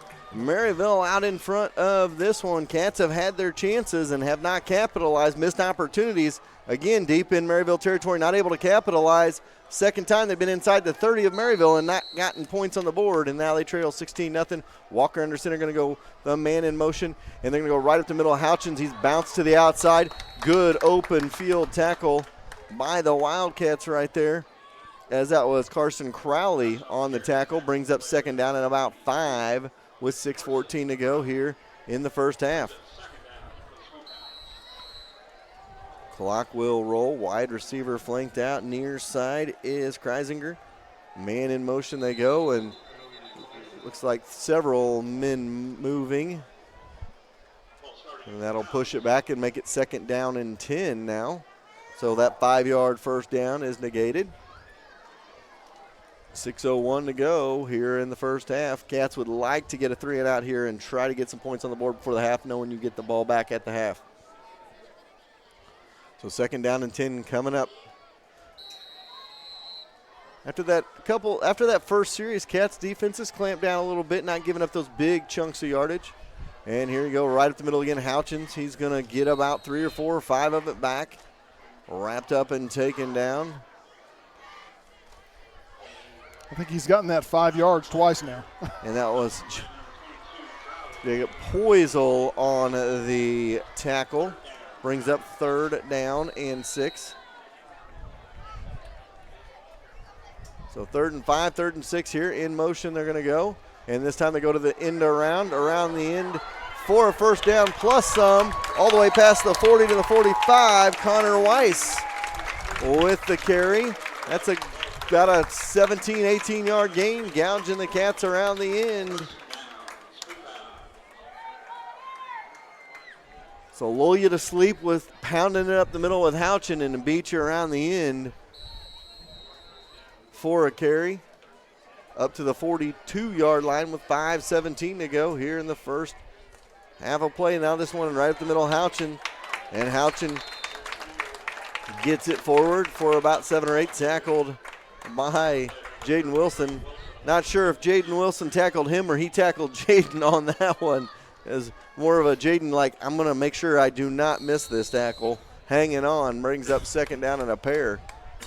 4:50 to go here in the first half. Wide receiver flanked out, way out to the right side. Going to go on and end around to Downs. Down the sideline he goes and gets a first down. Tarwater knocks him out of bounds, but it'll be another 10-plus yards down to the 38-yard line of the Wildcats with 4:42 to go. So we were just talking about the Cats defense clamping down, and right after that, a couple of 10-plus yard plays for the Spoofhounds down to the Wildcat 38-yard line. Wide receiver flanked out right side. Houchins in the backfield. And they're going to go right up the middle with Houchins. He's going to stay on his feet. Brody Pitts in there to knock him down, along with a couple other Wildcats. Hagen Stevenson, one of them, brings up second down and about 6.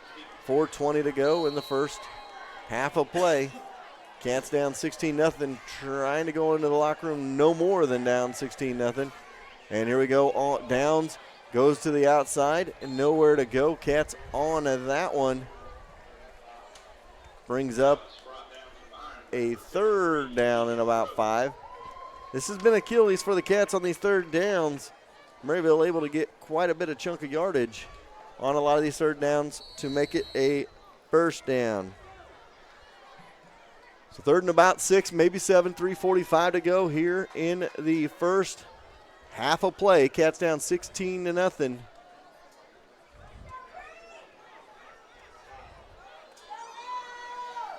And now the Cats not the right amount of players on the field, and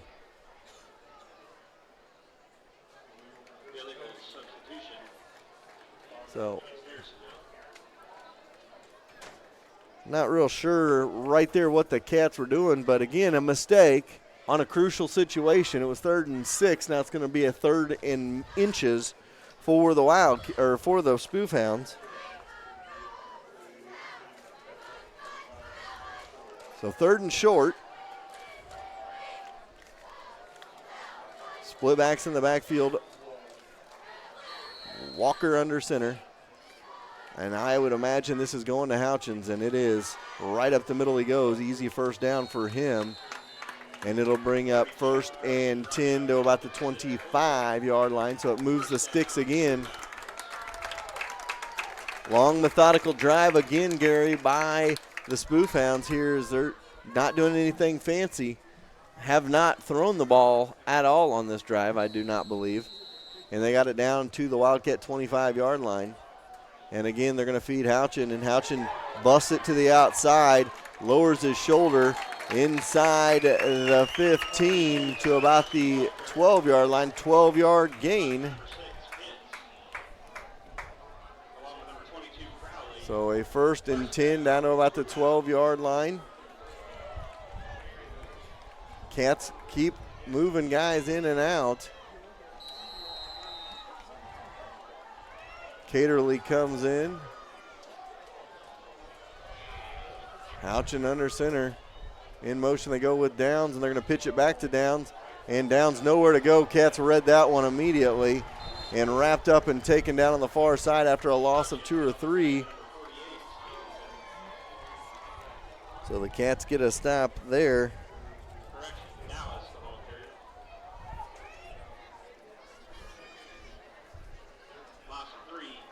Carson Graff on the tackle brings up 2nd down and about 13. 2:35 to go in the half. Cats down 16-0. 2 backs off the end. Under center is Walker. Houchin behind him in the backfield. Right up the middle they go to Houchin, and he's going to be stuffed. Brody Rogers and several others in on the tackle. Rogers the first one there. Helped out by several others. Brings up a 3rd down and long for the Maryville Spoof Hounds. So 3rd and long coming up. 2 minutes to go here in the half.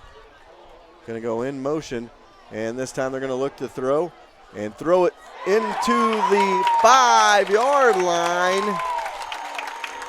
Not quite a 1st down, but going to bring up 4th and short, and that's when you're going to feed Houchin. The catch by Tyler McGarry brings up 4th and about a yard on the crossing pattern. So now this is where you look right, jam it in the middle.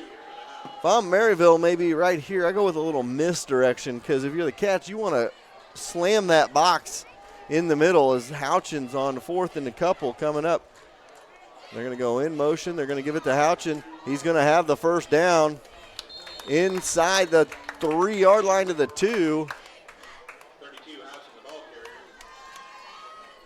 Going to bring up a 1st down and goal for Maryville with 1:46 to go in the half.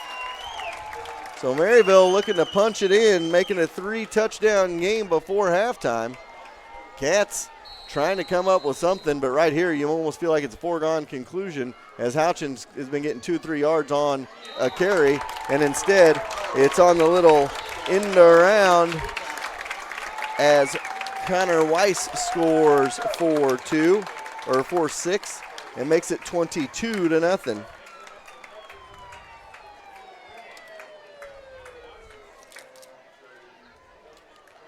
So the Cats fall farther behind here. 5-minute drive, 12 plays. And now they're going to go into this wild formation that the Cats have not had an answer for yet tonight. And now just run it right into the end zone for a touchdown. No, they're going to say no. His knee was down. So the Cats catch a break right there as Walker cannot get it in, and it's 22-0 with 1:39 to go. We'll take a timeout.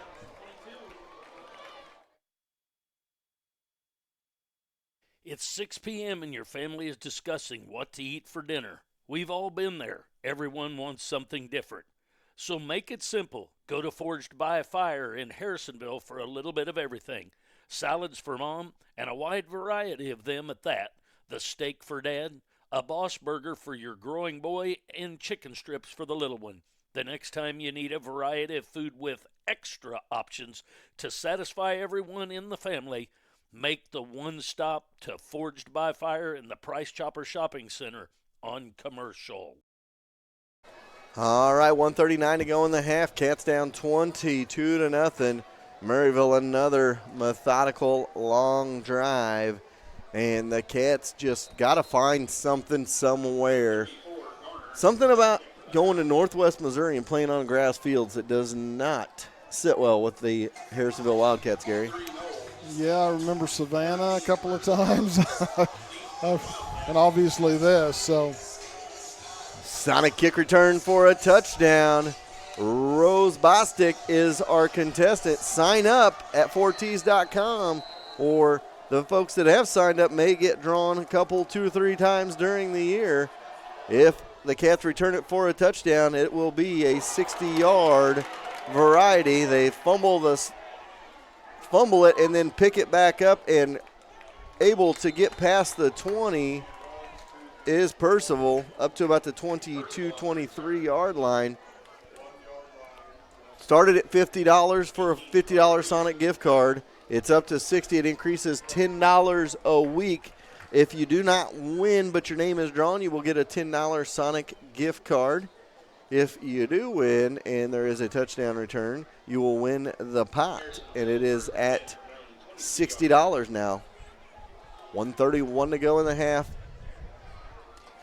Cats would love to get some points on the board here before halftime, but as the way the Cats offense has been rolling, that's a tall order so far. Wide receiver to your left, 2 to your right. Under center is Jordan with the split backs. And right at the middle, they're going to go with Reynolds. Reynolds going to get about 2, and a whistle and a timeout going to be called by Maryville with 1:24 to go. And Maryville, I do believe, has its full allotment of timeouts.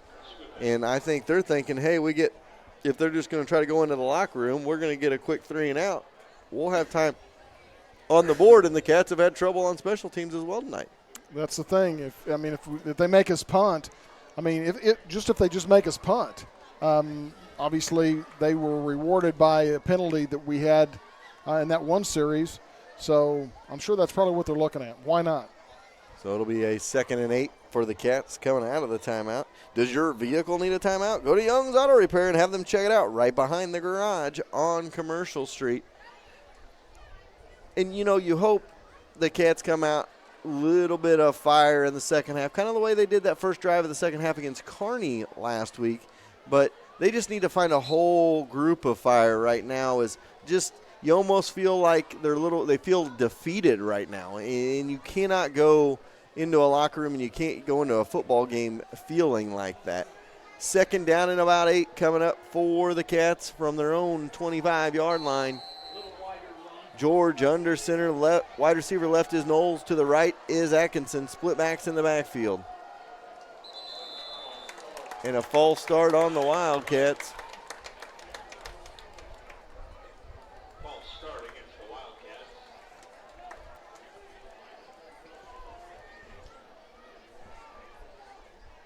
1:24 to go, and it'll bring up 2nd down and 12. 2nd and 13, they're calling it on the scoreboard with 1:24 to go. Wide receivers flanked out to each side. Percival off the left end. In motion. No, they're not going to go in motion, and here we go. Throw it out in the flats for Percival, and Percival is down on the far sideline. Looks like he stepped out of bounds after a gain of a couple. And now we got a flag in the backfield. Not sure exactly. Number 7 and one of our guys was, I think, discussing some things in the backfield. Personal foul on Maryville. So 15-yard penalty. That was on Jacob Davenport. And that's going to be one of those that coach is going to chew you up one side and down the other. As you move the sticks, you'd call a timeout, trying to get the ball back maybe before the half and get more points on the board, and instead you give up 15 yards and a big first down, and now the Cats with 1:16 to go can do it a little bit more offensively here. Going to go with a 2 wide receiver set. Percival and Atkinson out to the right side. Wide receiver to the left is Knowles. Under center is George. Split backs in the backfield. And here we go. George looking to pass this time. He throws it up, and Atkinson comes back for it. Inside the 40 to the 35. First down. Clock will stop. Cats want to move it quickly as the clock will stay stopped. Down to the 36. Big reception by the sophomore Atkinson, and that is a first down, brought to you by Troby's Maytag Home Appliance Center. Think Troby's first. When you think home appliances, 1:09 to go. Cats down to the 36-yard line. Wide receiver left, wide receiver to the right, split backs to the backfield. Percival off the left end. And now we got a whistle. Maybe into the neutral zone went Maryville there. We'll see. False start, no on the Wildcats.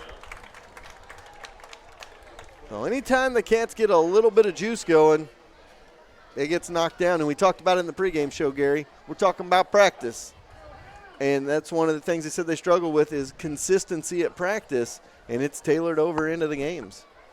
That it has, as the year goes by, I'm sure that will get better, but we're just having a little bit of a difficulty with it right now. So, wide receiver left, wide receiver right. George under center ball at the 42-yard line. Showing blitz are the Spoof Hounds. George is rolling out, still rolling. Throws it for Percival, incomplete through his hands. That was impressive. That was impressive throw by George. Going to his left, and, was almost spot on. Just a little bit out of the hands of Percival. Couple inches through his hands there. With 43.3 brings up 2nd and 15, but the clock stops. So if there's a silver lining, the clock stops right there.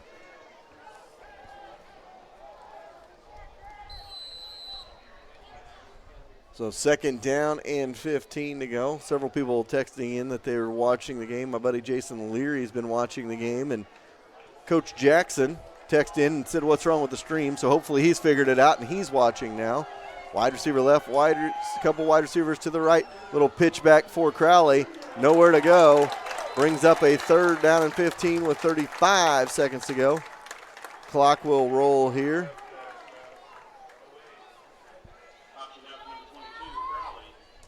So kind of a backdoor option, so to speak, there. They went back the other way. 20 seconds to go here in the half. Wide receiver 2 to your left, 1 to your right. Atkinson all alone out here on the right side. Looking to throw it, and nowhere to go is George, and he goes down. And that'll do it for the half. And now there's a whistle and a timeout.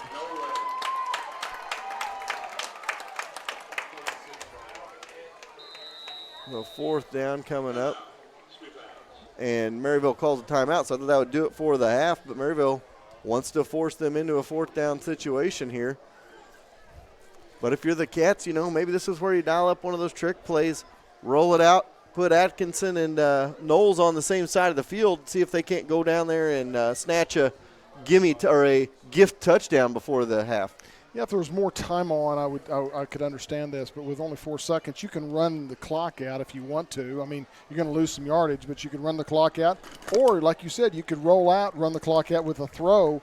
You just got to make sure that hopefully it doesn't get intercepted and taken all the way on the other end. So. Well, and you got to be cognizant of that if you're the Wildcats, but at the same time, if you're the Cats, you got to look at this as an opportunity. If you can get it down in the end zone, you've got 2 wide receivers that can make a play on it. Make them pay for calling a timeout with 4 seconds to go here before the half. Maryville, I know what their thought process is right now. Their thought process is on this timeout is watch for a fumble, watch for anything. Maybe they goof it up and they can return for a touchdown. The Cats got to think of it as opportunity to go into the locker room down 2 scores instead of 3. Yeah, and we're not punting, so I didn't figure we would with such a little bit of time left. So they did add a little bit of time on the clock. They added up to about 6 seconds, but now they're going to have a discussion. So the ball is placed at about the 42-yard line, and several new players, basically the whole team comes in. I don't know if they think that Harrisonville was going to punt or had originally going to punt and now they're not, or what they were going to do here. So 4th down and about 13 coming up, 6 seconds on the clock. And here goes George. He's going to roll out and he's going to look to chuck it deep. He's going to go deep for it. Knowles, ball tipped around, incomplete, and that'll end the half. So we go to the half. Cats down 3 scores. We'll take a timeout. We'll be back. You're listening to High School Football, watching on 4Ts.com. Everybody has that one friend's house they love to go to with cool decorations and a relaxed environment. The Garage Burgers in Harrisonville is like your friend's house, an amazingly fun place with names of all of its visitors adorning the walls with old racing gear throughout. Make it your place to go next time you want a fun and terrific dinner. With 20-plus burgers, amazing appetizers, and ice-cold drinks, the Garage is your stop for fun and excitement. Now open late on Fridays. The Garage Burgers on Commercial across from Young's Tire.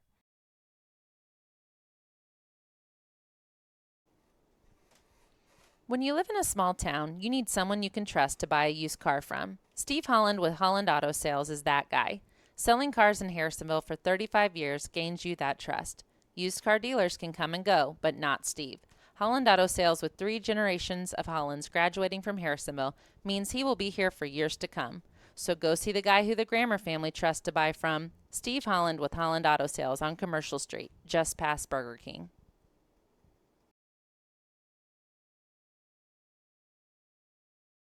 Thank you, Kansas City, for making us the fastest growing Ford dealership in the Midwest. As a show of our appreciation, we are continuing You Pay What We Pay sales event. That's right. Going on right now, you pay what we pay on any new Ford on our lot. All invoices are clearly displayed.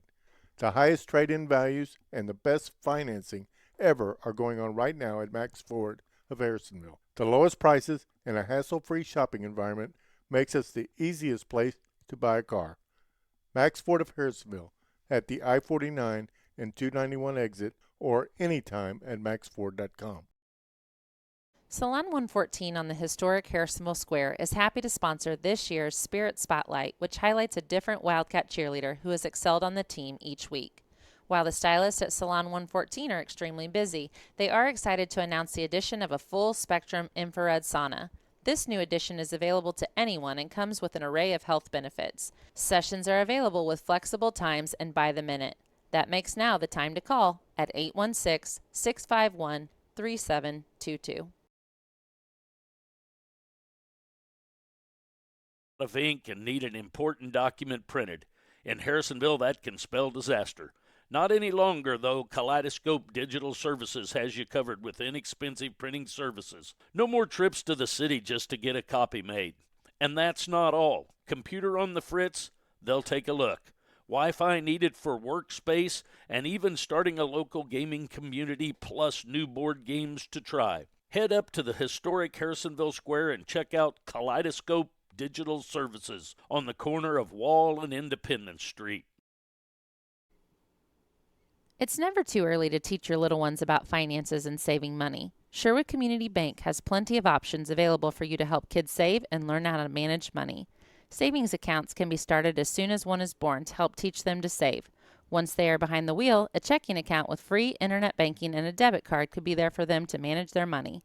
Sherwood Community Bank is there for the youngsters. Just ask Braxton.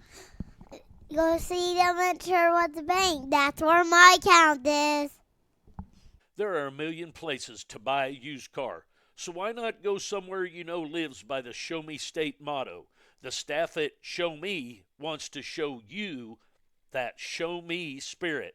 Excellent service, affordable prices, and even loaners while you get your cars serviced. With 2 locations to serve you in Harrisonville and Belton, they will put you in your dream car, truck, or SUV, and if they don't have it, they'll find it for you. So drive on over to Show Me Auto Mall and drive away with your next car. Welcome back at your halftime show, brought to you by Kaleidoscope Digital Services.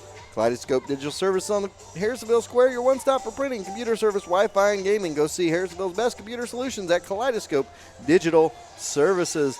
It is halftime. Cats trail 22-0 at the half. couldn't get anything going offensively, and every time they did, it seemed like a mistake bit them in the rear end. We'll see what adjustments they make at the half. Let's go over some soccer seconds real quick. Schroeder Chiropractic is proud to update the Wildcat soccer team's progress. Schroeder Chiropractic, they got your back. Wildcats went 1-1-1 in the inaugural Harrisonville tournament invitational held this last weekend and week. They got beat 4-2 by Liberty North. They tied 0-0 with Grain Valley and then beat Frontier STEM Academy 10-1 on Wednesday night. And their record is 1-1-1 on the early season. Time for some halftime stats. I'll bring in Gary Davidson. And Gary, not a whole lot positive stat-wise for the Wildcats, as it's just, not to sound too cliche, but their offense seems stuck in the mud. Had no idea you were going to start there, but that is true. I mean, we talked about how the turf was, but really, I think it's more just the fact that they just haven't been able to get some rhythm going. And so, with that being said, we're going to go over some stats for Harrisonville. We've got 30 yards rushing. Not a whole lot to say. Got 67 yards passing, so with a total of about 97 yards, just a little bit on 100 yards. They've not had a series that have lasted over 7 plays. And so really for them, they haven't had a whole lot of penalties. They've had 4 penalties, each 5 yards each. So, but one of those was detrimental, and that was the one that took them to the punt mistake, which ultimately resulted in a score, a short field and a score by Maryville. For Maryville, they've got 170 yards rushing. Obviously, over half of that by Houchin, their big 6'1", 210-yard pound running back. And then Downs has 51 yards, and then the rest of it spread out over four other players. They've got 56 yards passing, so they've got 236 yards total. They're scoring one in the first quarter, 3:41 in the left in the first. Houchin with a 9-yard TD run, and then a 2-yard extra point made it 8-0. Then with 35.9 seconds left in the first, Downs had a 1-yard TD run with a 2-yard conversion, making it 16-0. And then in the second, with 1:39 left in the second, they had a score, a 2-yard score by Weiss, and the conversion failed, which made it 22-0. That's where we stand at the end of the first half. You know, we get the ball coming out in the second half, so we talked about it last week, and I'm going to talk about it again this week. Adjustments at halftime. They got to get their head ups. They've got to come back out with a little bit of energy, and they need to do the same thing as they did last week. They evened it up with Kearney. Kearney is a big team. They're a strong powerhouse in our class, and as well as Maryville in their class. Harrisonville just needs to come out with a positive attitude, make some adjustments, and get the ball and go down and score some points. If they score some points on this first drive, I think it'll go a long ways to how the second half is going to look. If they go 3 and out, it's going to be a long second half for Harrisonville. Yeah, and, you look at it overall, the big key is, Coach Maxwell, we were teasing a little bit before the first game this year, and I talked to him at the Jamboree, and I was like, brutal schedule early, and he goes, I was just looking at the schedule the other day, and I thought, who's the goofball? Who's the goofball that did this? And he goes, oh, wait, that was me. I am the football coach and the athletic director, and I'm the one that made it. But in the overall grand scheme of things, you're building for the rest of the season. Guess what? We were 1-3 at one point last year. We were 3-3 with a 3-game losing streak the year before, with a couple of blowout losses in there and a couple of losses we probably shouldn't have lost. So they've been doing a good job of keeping their kids' heads on their shoulders and realizing nothing's lost. And that's really the thing. If you end up going 0-4 in these first 4 games, you got to keep your confidence and know that nothing's lost because you still hadn't played a single conference game, and you'll have 5 conference games in a row right in front of you. So, you just got to keep your head and keep on rolling. Start with a good second half here. You get a touchdown on that first drive, maybe get a 3-and-out, or, fluke play. They had a turnover on the second play of the ball game. You can get something there and get something going. You're right back in this ball game. Greg Schiano used to be the coach at Rutgers. He always talked about chopping wood. That's what you're the Wildcats you've got to do. You got to chop some wood. And you see the growing pains of a lot of new faces on offense as they're literally stuck in the mud offensively. You see that, and they just got to keep going at it and keep going after it. And those 6 and 7 play drives will eventually become 10 and 11 play drives. You just got to keep working with it. I like seeing them mix it up a little bit in the backfield, putting Jace Reynolds out there with Wilson and Crowley, mixing that up a little bit. They've gotten a little bit of running in there, so it's opened the pass up a little bit, but they got to get to where they're not just having Landon George throw 35-yard jump balls every time. They've got to be able to let him have some time and get it going offensively. And I'll tell you, I'm going to go back to that play. It was right there before the half when Landon was going to his left, and he threw a bullet. I mean, it was almost spot on, just a little bit too far in front of Percival. But that was a heck of a throw throwing against your body. So I was impressed with that. So things like that, the good things that you see coming out of them, they're ultimately going to be more and more consistent with that. Get a little bit more of a running game. We'll open up the passing game. You'd have some good passing games. Will help open up the running and vice versa. It just keeps going back and forth. So I'm excited about seeing them the rest of the year, rest of this game. But it's going to be a struggle occasionally. But, hey, that's what football is all about. That's what, our young youth are all about. They always talk about sport being the greatest life lesson. It's not always fair. You don't always win. You got to figure out when you have adversity how to overcome it and move on. And that's what the Cats got to do. They got thumped last week. They're getting beat right now 22-0 at halftime. They've got to mentally prepare themselves to come back in this game. No, they're down but not out. Right. So we'll see what they can do. We got a lot of football left to be played. Salon 114 and Birdie's Boutique and Antiques, both on the historic Harrisonville Square, are proud to bring you the Spirit Spotlight. Tonight's featured cheerleader is Kaylie Coldwell, and she is the daughter of Tammy Coldwell and Michael Coldwell. This is Kaylie's second year as an HHS cheerleader. Her favorite thing about cheerleading is being able to do her favorite thing with all of her favorite people. Her favorite teacher is Mr. Bliss because he makes class fun and enjoyable. Kaylie's coaches love how hard she works every day. She is a dedicated member of our program and one of the most reliable cheerleaders we've ever had. She is always smiling and is a friend to every member of her team. That is the Spirit Spotlight, brought to you by Salon 114 and Birdie's Boutique and Antique on the historic Harrisonville Square. It's your halftime show, brought to you by Kaleidoscope Digital Services. We'll be right back after this. When you want all the latest news about the Wildcats, turn to the South Cass Tribune. A large sports section, honor rolls, robotics, and even news and notes from all 6 Harrisonville campuses. They are sure to have you covered. They are happy to say the Wildcats are their hometown team. Find the Tribune around town at various establishments or get a subscription delivered right to your mailbox. Keep up with everything each week in the South Cass Tribune, Harrisonville's home news source.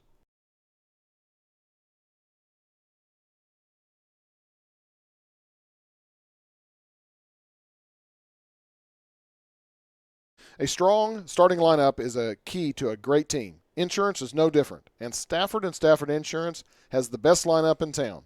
With personal, commercial, health, life, farm, and crop insurance, they have you covered. 40-plus employees are there for you to find the best rates, walk you through claims, and make sure they are there for every step of the way. So if you're looking for a full-service insurance company with a strong starting lineup, go see the folks over at Stafford Insurance on Commercial Street, across from Holland Auto Sales. Outdoor equipment. Design your own or buy one in stock for as little as $100 down and no credit check. While you are custom designing your premier portable building, snack on some delightful cinnamon glazed pecans, cashews, and almonds from the Nutty Bavarian. You need it, they probably got it. Harrisonville's Trade Fair Mall across from Sutherland's. What is your time worth? Think about it the next time you head to the city to spend hours and days shopping for home appliances and to save a few dollars. Instead, drive across town and see Erlene and her staff that's right here for your convenience. You can be in or out in a short amount of time with amazing service, a great product, and they always treat you like family. Located behind Hawthorne Bank on Plaza Drive, so spend all your extra time you saved cheering on the Wildcats. And remember, think Trobies first when you think of home appliances. When it comes to fast service at a reasonable price, Young's Auto is your place. Whether it's a standard oil change, brake check, or something a little more major, Michelle and William with Young's Auto Repair will make sure you get back on the road quickly with a little change left in your pockets. So if you don't want to break the bank when your vehicle needs service, come to the shop that keeps you rolling down the highway. Young's Auto, right across the street from Young's Tire on South Commercial. When you climb in your vehicle with your kids and head to the Wildcat game, you want to be safe. Make sure your tires are safe by visiting William and Michelle's at Young's Tire and Wheel Center. You might not need them today. William can give you a peace of mind by letting you know when you will. If tires are needed, they will get you the best tire on the market and Harrisonville's best tire warranty with free flat repair for life of the tire. So stay safe with new tires from Young's Tire and Wheel Center. Welcome back to Maryville, Missouri. We're on the campus of Maryville High School, and we are set for some second half football action. About 3 minutes to go before we hit the second half action. It's your Kaleidoscope Digital Services halftime show on the Harrisonville Square. Your one stop for printing, computer service, Wi-Fi, and gaming. Go see Harrisonville's best computer solutions at Kaleidoscope Digital Services. I'd like to thank Schroeder Chiropractic, who all season long is the sponsor of the Soccer Seconds, and also Bright Spot, which is talking about Bright Futures, Harrisonville's great community service program to make sure kids, underprivileged kids, get what they need, whether it be food sent home in a backpack on a weekend, whether it may be some extra clothes or some stuff for them during the week for sanitary purposes, whatever it is that they could possibly come up with and need. Bright Futures does a great job. Jill Filer, Jennifer Beavers, several others do a great job with Bright Futures, and Schroeder Chiropractic is happy to sponsor Bright Futures and the Bright Spot. So we're a couple of minutes away from second half action, Gary, and, if you're the Cats, you just got to go back at it and see what you can get done. Hey, it's 0-0 on the scoreboard right now. You got to go out and play your game. Don't get happy about certain things as far as thinking you've got to score immediately. And so and I have confidence in that they're going to be able to do that. I mean, it's this coaching staff has been traditionally able to make adjustments. Now, we got a little bit of a problem because we got guys going all over the field, so somebody's going the wrong place. Not sure who's going where. But anyway, I have confidence we're going to be able to do that, and just look forward to it. We did it last week, so we can do it this week as well. All right, well, thanks for joining us for the halftime show, brought to you by our friends from Kaleidoscope Digital Services as we get set for second half action. Kick off your mornings at Brew Daddy's, Harrisonville's only drive-through coffee shop next to Commerce Bank on Commercial Street. Got an updated score, and Clinton getting beat 61-0 at halftime to Odessa, and Odessa playing good football. And we saw their young quarterback last year. They had a couple of good receivers. They're going to be a tough come for the Wildcats. It's going to be tough for them against Odessa, and that's the last game of the regular season. That could very well be two 4-0 teams playing for a conference title. Now, obviously, we're cart in front of the horse here as we got a long football season left to be played. But nevertheless, we're ready for second half action and our second half kickoff. And remember, Rose Bostic is our Sonic kick return contestant. If the Cats return a kick in the game, she will win a $60 Sonic gift card.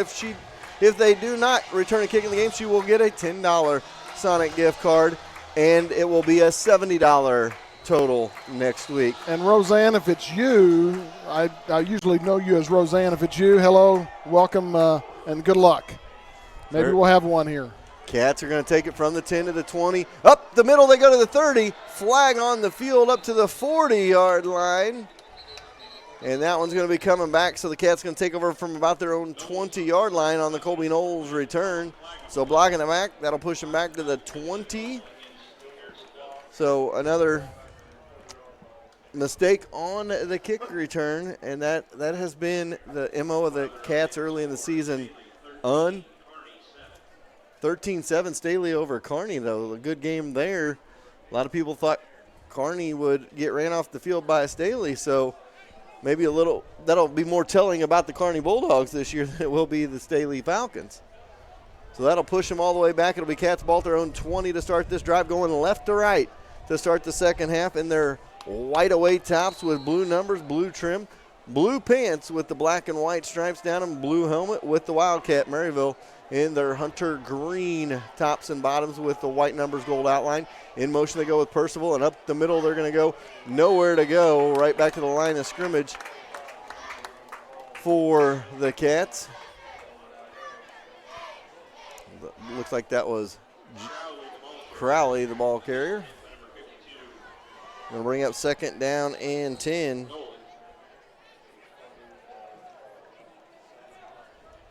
So second and 9. They're going to give them about a half a yard. Wide receiver flank to your left, wide receiver to your right. Two backs in the end, back off the end. George under center. They're going to go in motion with Percival. And a false start going to be called on the Cats. That's twice in the ball game. I believe that was just maybe Knowles wasn't lined up on the line of scrimmage. I'm not sure exactly, or if he was uncovered. Whatever. That's the second time that judge has come over and called that. So make it second and 15 with 11:15 to go. Wide receiver to the left, wide receiver to the right. Under center going to be George. Split backs in the backfield. And the ball on the turf, able to pick it up and get it, and boom, hammered out there, an incomplete pass. Carson Crowley was drilled on the little swing pass. Call it incomplete, but that looked like it could have been a fumble and return for a touchdown, because Crowley looked like he took a couple of steps with it. Maybe he was bobbling. It was on the far side of the field. Hard for us to judge that, but third down and 14 coming up. We've run that play a couple of times, and each time the first time it really got us some yardage. Since then, it's just gotten us less and less. It looked like they were really reading that one. So split backs in the backfield. George under center, wide receiver to the left, two wide receivers to the right. Wait for George here, and here goes, and George is chased out of the pocket, and he's going to have to run, and he tucks it. No, now throws it up for grabs, and incomplete. And that's something that's Landon George, as he gets more involved as the quarterback, is going to have to do. That one didn't bite him. He's thrown several jump balls tonight. You've got to be able to start putting a little touch on it, put it where you want it to go, and not just chuck them down there and hope your guy comes up with it. So, and that's something that's going to come with Landon with experience. So Knowles stands at about his own 2-yard line. Last time the Cats tried to punt was not good. And here goes the Knowles punt, a little low end over end. Gets up to about the 35-yard line. They're going to roll to the 40 and roll dead. And I believe Tarwater going to get called for a personal foul, defenseless person on the near sideline. And that'll put Maryville where it doesn't need to be, in great field position down to about the 25-yard line. So 10:41 to go. Gary talked about it at halftime. He said if the Cats go 3 and out on that first possession, it could be a long second half. And right now that's what it's looking like it's going to start as Maryville is going to take over at about the 25 after the personal foul. See where they mark it.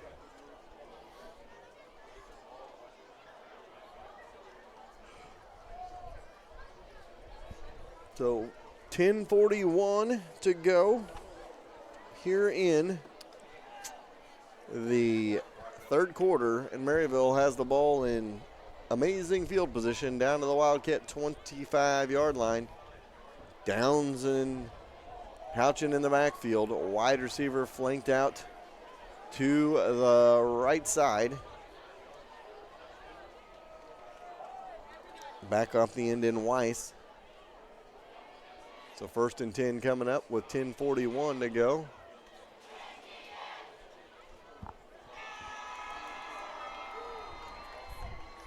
So 10:41 to go here in the third.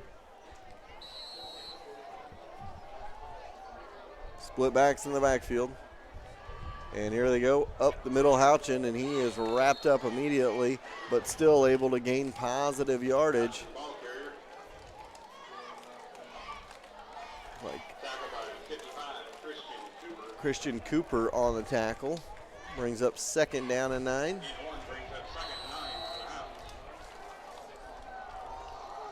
Getting those split backs in the backfield, and this time they're going to go around the end the other way, and wide open spaces to run is Downs, and he's going to get inside the 20 down to about the 15. Going to bring up 3rd and about a yard, so he gets about 8 on that one.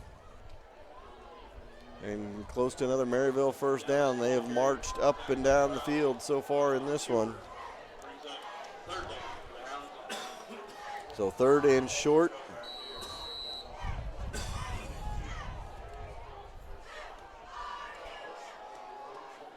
We go in motion with Downs. Ball flipped right into the hands of Houchin down to the 5-yard line. When things are going good, that's exactly what happens. When things are going bad, that's exactly what happens as well. When it rains, it pours for the Wildcats.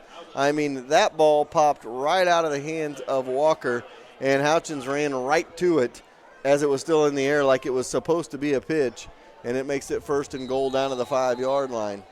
22-0 the score, 9.5 to go in the third. And Downs walks in for 6. 28-0.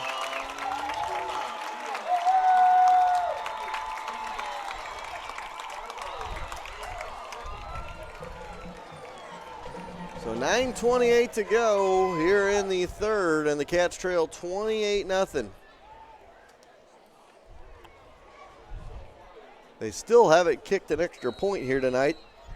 See if they try it here. Nick Garner set to kick it through. He kicks it up, and he kicks it through, and it's 29-0. Maryville will be back after this.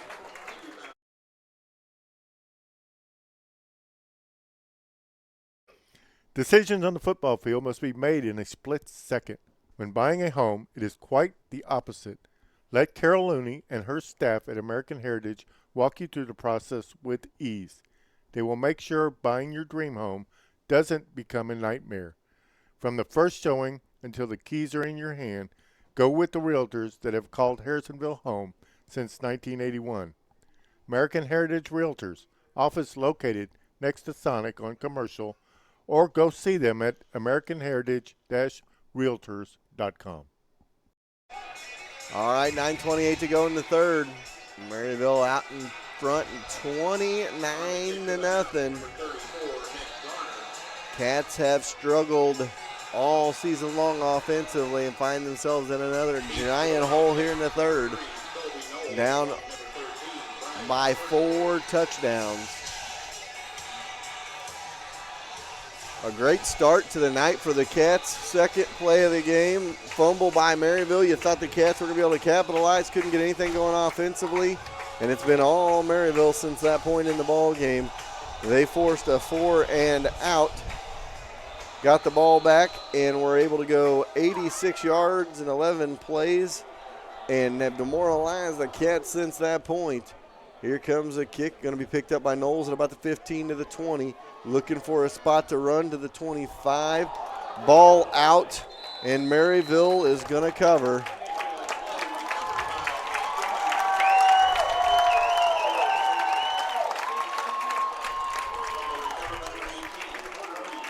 So Colby Knowles with the fumble there. And that is now -5 on the season for the Wildcats in the turnovers.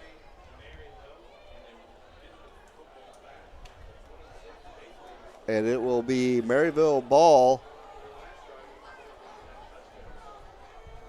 at the 25 of the Wildcats. Under center going to be Walker. Has Houchins in the backfield, and they're going to chuck it downfield for the receiver, intended for Oglesby, and incomplete with 9:15 to go in the third. So Maryville goes for the jugular right out of that one, tries to get a touchdown right there, and you got a running clock. I mean, that's what I figured whenever I saw them doing that. That's what they're looking for, to make it a quick night for the rest of the night.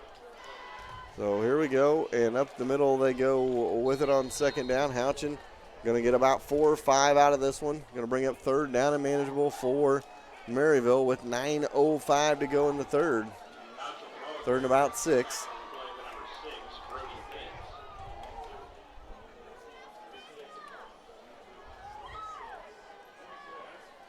Sure, it's four down territory for them here. And under center. And now they're going to go around to Downs, and Downs finds the running room inside the 10, runs over a defender down to about the 8-yard line. Prove that they can play with an elite Class 4 program, and they're taking it, the Wildcats, to the woodshed right now with 8.5 still to go in the third. And here they go up the middle, walk into the end zone is Houchins for a touchdown, and it's 35-0 Maryville.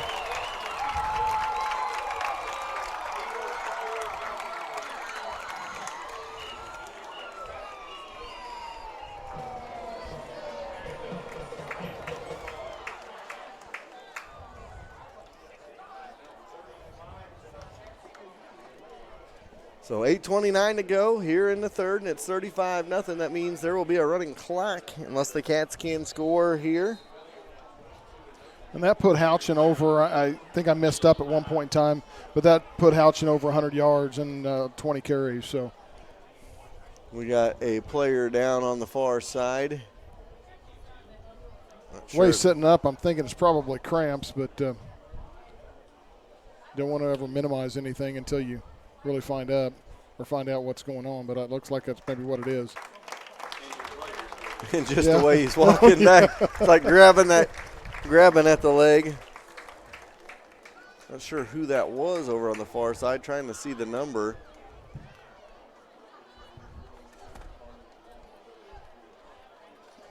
And he never has turned to where we can see maybe 56. 56, so that would be Jacob Poisel.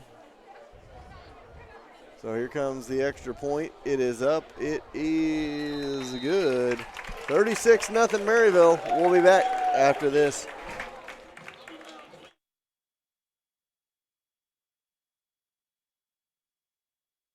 No matter how many things you've had on the menu at Applebee's, everyone has their favorite. Whether it's an appetizer sampler, chicken fajita roll-up, or 3-cheese chicken penne with a side of buffalo sauce, you always go back to your favorite. At some point over the years, every Wildcat has had a meal at Applebee's.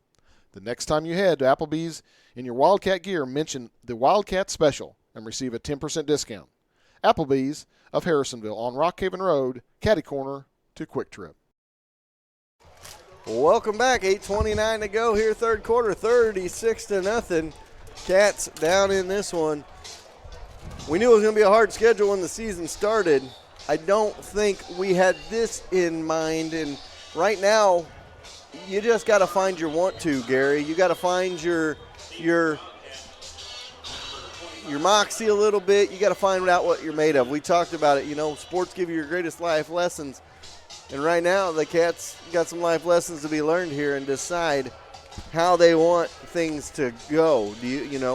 I felt like last week in second half, they went out there and played well. Now, are they going to respond here in the second half to these two scores and try to put something on and get something going, or what are they going to do here? So this is going to be picked up by Jace Reynolds. He's up to the 25 to the 30, looking for some running room up to about the 34-yard line, sorry. Brings up a 1st and 10 for the Wildcats. Reynolds on the return. This will hit the number 5, Trey Hudson. So 8:12 to go here. Still in the third quarter. Officials timeout for a hydration break. So we got a timeout on the field. We'll take a timeout as well. As your car need a timeout? Go to the Young's Auto Repair right behind the garage and have them check it out. We'll be right back. Atkinson Funeral Home and Cremation Service has been serving families in the area since 1929. The Atkinsons take great pride in being members of the community. They will soon graduate a 4th-generation Wildcat. With this kind of commitment to Harrisonville, you know Atkinson Funeral Home will be there for you. As always, they are proud sponsors of the Harrisonville Wildcats. 8:09 to go here. Third quarter of action. Wildcats trail 36-0. And, Gary, we were just talking about it. This is dig deep time. Find out what you're made of. Gut check time. You know, in a little over 6 quarters, we've only scored 1 touchdown, 6 points. That's all we've been able to come up with. And we've given up 82 points. So it is gut check time. You know, I don't want to belabor the fact that, you know, we're a young team, that we are, but we do have to, as a young group of men, have to find it in us to do something positive. And I know that they're getting that help from the coaching staff. So here we go. George going to be under center. Wide receiver to his left, wide receiver to his right. Reynolds and Crowley in the backfield.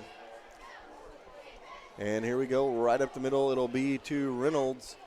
And he gets to the 20 or the 35. May have got a half a yard on that. Give him positive movement forward.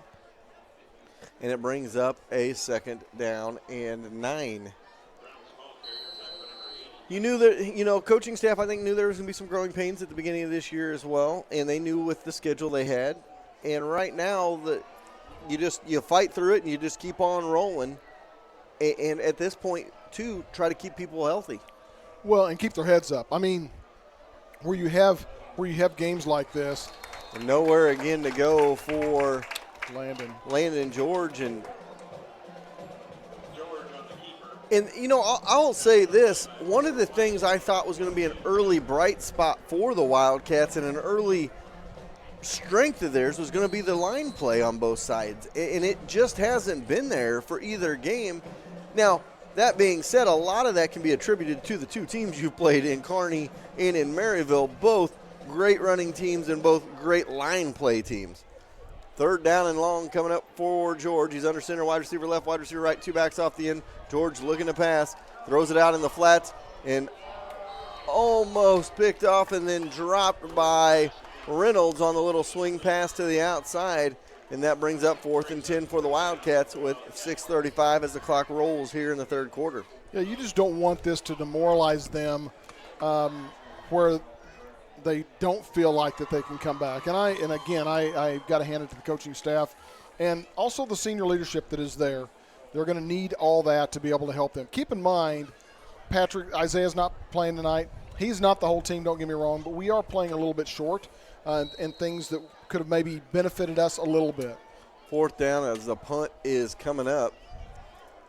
And Knowles gets the punt off, and it's going to go past midfield and bounce out of bounds at the 43-yard line of the Wildcats, so no return. Kick coverage, great insurance coverage. For great insurance coverage, go see Brad Sainer with Farmers Insurance in the A-frame on Commercial across from Casey. Farmers been there, covered that. And good coverage by the Cats, no return on the punt. 5:43 to go. was just in to see Brad and his staff today. Brad, always fun to go in and talk to. Big Mizzou fan is Brad Sainer.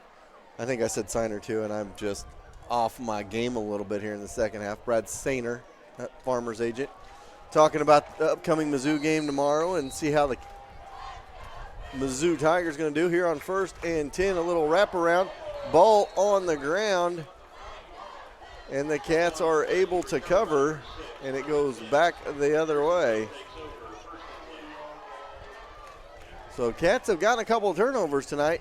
Not been able to capitalize on them, though. 4:55 to go here in the third. Clock rolls. Cats will take over possession here. Brad was calling me a little bit of a homer today, even as big a Mizzou fan as Brad is. He says, I said, I think there's 9 wins in there for the Tigers this year. And he goes, man, you are drinking the Kool-Aid then. He goes, maybe 7. But Brad Sainer, Farmers Insurance, you need an insurance quote, give him a call today. Under center, George, and he's going to hand it off for Wilson, and that's coming back as there's a flag at the line of scrimmage. Wilson's going to get 10+, but to no avail as it comes backwards. So we'll bring up. Well, I thought there was where's the flag? I thought there was a flag on the, no, and there is no. I must be seeing things because I could have swore a flag came out. Jerry's looking back there. He goes, yes, there was one. So nevertheless, they wave it off. So that is an 11-yard run by Jaden Wilson. Puts the Cats down to the 30-yard line. Splitbacks in the backfield. Percival off the right end. Atkinson out to the right side. This time they hand it off. No, George keeps it on that mesh play. And nowhere to go for George.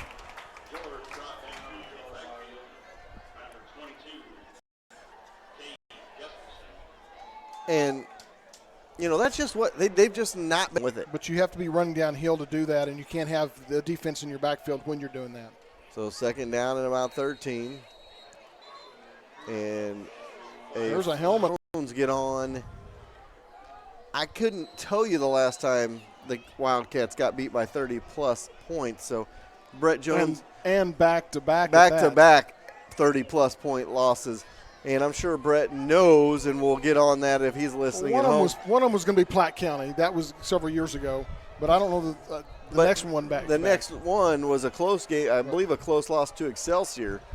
Wide receiver left, wide receiver right. George pitches it back to Reynolds.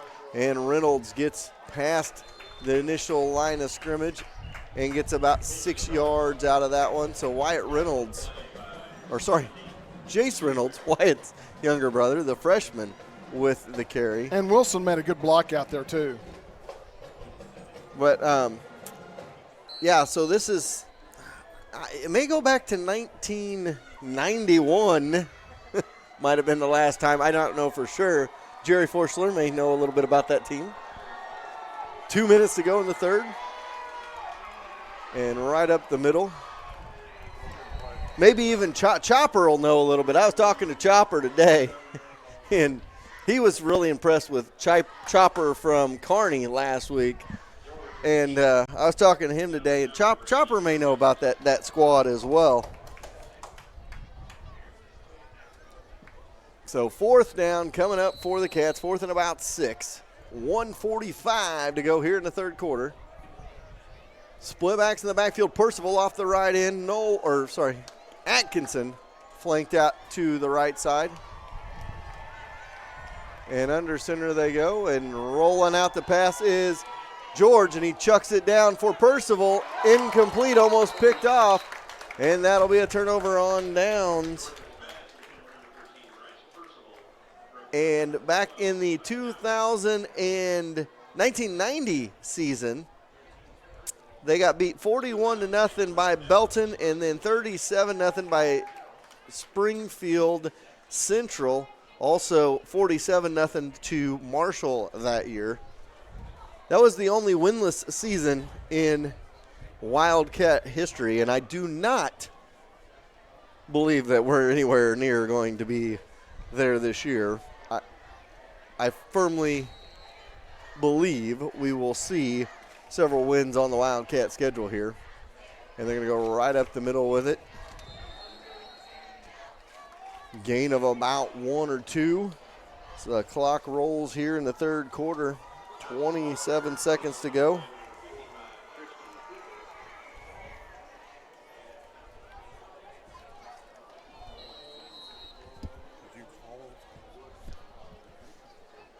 So the clock still rolls here. Under center is Walker. On second down and nowhere to go in that backfield. Brings up a third down. So that'll end the third quarter. 3 quarters in the books. The Cats down 36-0 in this one. We'll be back.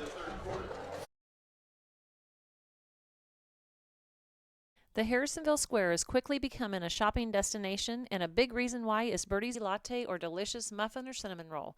Good news, Brew Daddy's Coffee is now open. Night for the Maryville Spoof Hounds.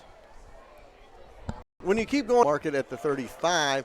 Cats ball their own 35 with 10:30 to go here in the fourth quarter. The Cats down 36-0.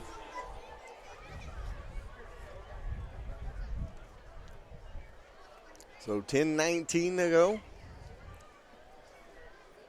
Clock rolls here. Cats offense set to come back out on the field.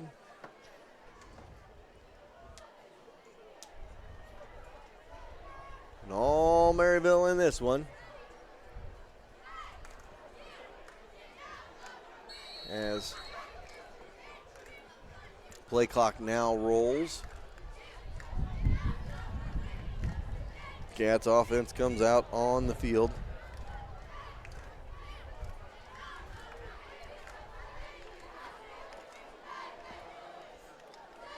So 35-yard line here. And the ball on the turf and still on the turf.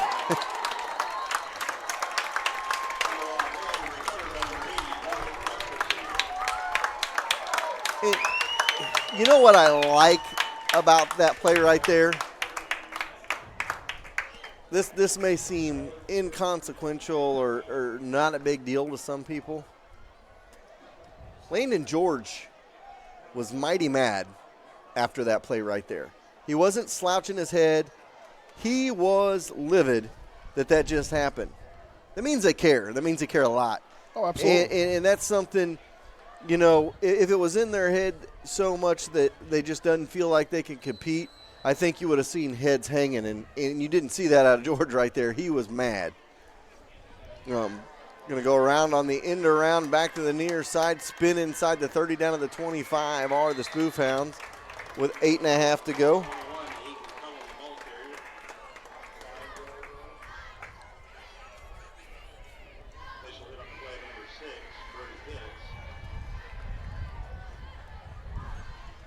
Brett Jones, I think our stream is a little bit slow back home. Brett Jones is now texting me information. So everybody wanted to point out it was the 90 team, not the 91 team that went winless, and it was the only winless team in history. So here we go on the handoff right up the middle, nowhere to go. Host of Cats, bring them down. We're going to bring up third down and about 3.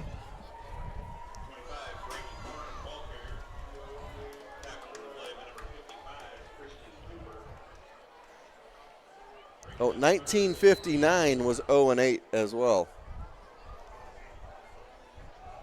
So see, there's more than one team. I knew Brett would know the answer to that. 7.5 to go, third down. On the play up the middle, nowhere to go. Brings up fourth down for Maryville with 7.5 to go. 58, they were 0-7-1.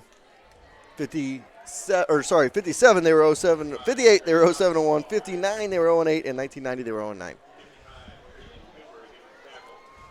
But nevertheless, I'm not worried about those 3 teams because this team will not go winless. If this team goes winless, I'll eat a shoe. How about that? I will eat someone's shoe. That's how confident. This is going to be a 43-yard field goal. Kick is down, kick is up. It is not quite got the distance, and it will be. We can pick it up and run it. And the Cats do. Nowhere to go up to about the 15-yard line as Carson Crowley alertly went and grabbed that one. So it works out as kind of like a punt. Not much of a difference in switching field position there, a couple of yards. 6.5 to go here in this one. Cats trail 36-0. Cats will have a little bit of adjusting to do as they go into week number 3 of the season against the Class 6A Blue Valley Northwest Huskies. A lot of people may know the Blue Valley Northwest Huskies name from the NCAA basketball tournament last March as the team that made the run to the Final Four.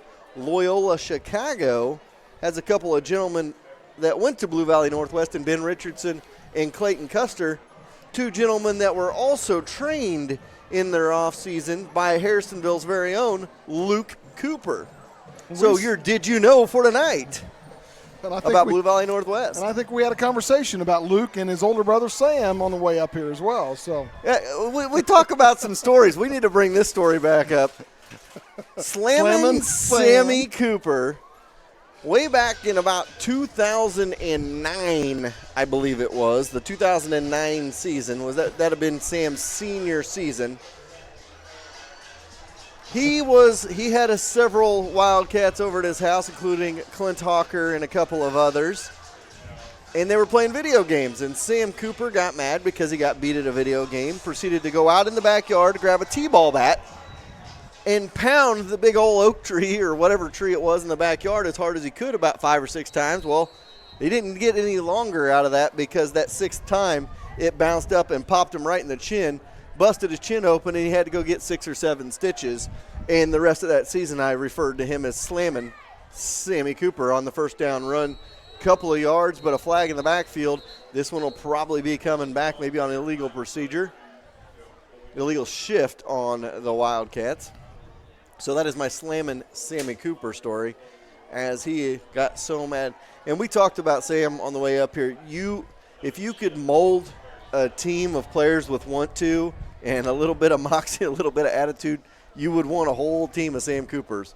He was that kid that if he fumbled or he turned it over, he was as mad as Landon George was on that last turnover going to the sideline. But when he came back out on the field, he had forgotten all about it. So you want kids like that on your team, and I always tell that Sam Cooper story, and Sam's probably heard it enough over the years that he wants me to shut up and not talk about it. But nevertheless, we are having fun. now you look down at your phone to see if Sam's Sam didn't text me, but another one of our great sponsors just texted me. We'll get to that after this first down run. Couple of them back for the Wildcats. Amy Setzer, the owner of Salon 114 on historic Harrisonville Square and sponsor of the Spirit Spotlight, texted me and said, "You're not going to eat a shoe." I know I'm not going to eat a shoe because we're going to win some football games. That's my whole point. So you say you're going to do something, you got to say something crazy. But if you're going to eat a shoe, I'm going to find somebody. Zach's is not the biggest that I would want to find. I want to find Jerry back here wears a size 14, so 2 wide receivers out to your right, 1 to your left. Throw it up for grabs and caught. I believe that was Kennedy Atkinson on the far side, his first reception of the night. Going to bring up a 3rd down. About 7 to go for the Cats. No, that's his second. He got one 20 for 25 before. You're right. He did get that jump ball earlier. So 4:13 to go here in this one. Clock is rolling. 36-0 Maryville with the lead. 3rd and about 7 coming up for the Cats. George going to be under center, split backs in the backfield. 2 wide receivers out to your left side, 1 to your right. On 3rd and long. And Landon George looking to throw, chases out of the pocket and runs it right up the middle and runs right into about 3 or 4 defenders. But that's what you like to see out of your junior quarterback right there. Hey, you want to talk? We talk about that want to. and that competitive drive. That's first down, brought to you by Troby's Maytag Home Appliance Center. Think Troby's first when you think home appliances. But that's the type of stuff I'm talking about right there. Landon George, he wasn't trying to dodge tacklers. He was taking frustration out on tacklers right there and running over people, getting a first down and moving the chains. Another thing I like, Colby Knowles laid somebody out, and as soon as he laid him out, the whistle had blown. He reached down, helped him back up. That's the type of sportsmanship I like to see. So here we go, split back. Especially in this type of a game. And George, good throw as he pump faked out to the outside, tried to get Percival on the comeback. A little bit low and inside. That'll be ball one with 2:52 to go here in the fourth quarter. But they're getting beat by 36 points, and he lays somebody out and reaches down and helps him back up. That's sportsmanship. Either way, I don't care how you look at it. That's what you want to see. Absolutely. You see the determination and the drive, but the sportsmanship at the same time. 2.5 to go in this one, 36-0 the score. Two wide receivers set, left side, one to the right. Split backs in the backfield. Under center is George. George going to roll out. He's looking to pass. He chucks one deep down the sideline. Jump ball. Kennedy almost comes up with it on the far sideline, incomplete. And it'll bring up a fourth down here, unless they already switched that. It may be third down with 2:10 to go. So it will be third down. Man, they are quick to pull the trigger on those first, second, third, and fourth downs. No sooner than I looked to see what down it was. It said third down already. Yeah, I've looked down there a couple of times to see, because sometimes it's, you're into the next play before they change it. They are quick today as far as getting the scoreboard updated. Knowles flanked out to the near side, left side. Split backs in the backfield, back off the end. Under center is George. He's looking to pass. He throws it out in the flats for Percival. Percival caught it about the 32. Ball on the turf, an incomplete pass. Brings up a fourth down with 1.5 minutes to go. That one was intended for Percival. Couldn't come up with it. And fourth down coming up. So 1:20 to go here in this one. Cats trail 36-0. Fourth down for the Cats. Colby Knowles going to be back to punt it away. I want to give a shout out to all of our great sponsors on Harrisonville Wildcat Radio on 4Ts.com. American Heritage Realtors, Applebee's, Atkinson Funeral Home, Birdie's on the Square, Cameron Chenoweth, American Family, Lacey Dominic with Shelter, Colby's Car Clinic, Forged by Fire, The Garage, Burgers and Brews, Howland's Auto Sales, Kaleidoscope Digital Services, Salon 114, Sherwood Community Bank, Show Me Auto Mall, Show Me Belton Auto Mall, Stafford and Stafford Insurance, Trade Fair, Young's Auto, Young's Auto and Young's Tire and Wheel Center, Also, Southcast Tribune, Brad Sainer with Farmers Insurance. Great sponsors, and Best Burrito as well, as they came on this week. That'll be a kneel down, and that will end it. We'll take a timeout. We'll be back to wrap things up from Maryville. Cats fall again, 36-0 in this one. We'll be back with your post-game show right after this.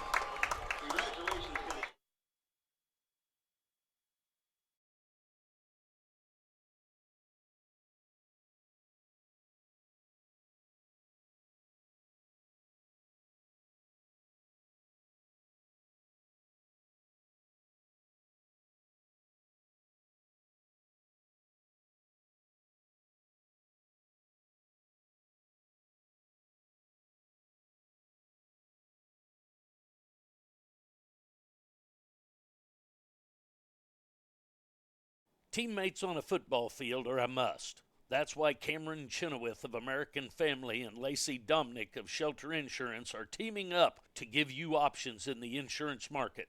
They know you have choices, and they want to work together like the Wildcat football team to make sure you have the best insurance coverage out there. To see what their team can do for you, call Cameron Chenoweth at 816-380-3996 and Lacey Dominic at 816-380-2700. One of the scariest things to do is to take your car to a mechanic. No reason to be scared when you have the best mechanics around right here in Harrisonville. Colby and the crew at Colby's Car Clinic are all ASE certified mechanics with the latest equipment to keep your vehicle running smoothly year in and year out.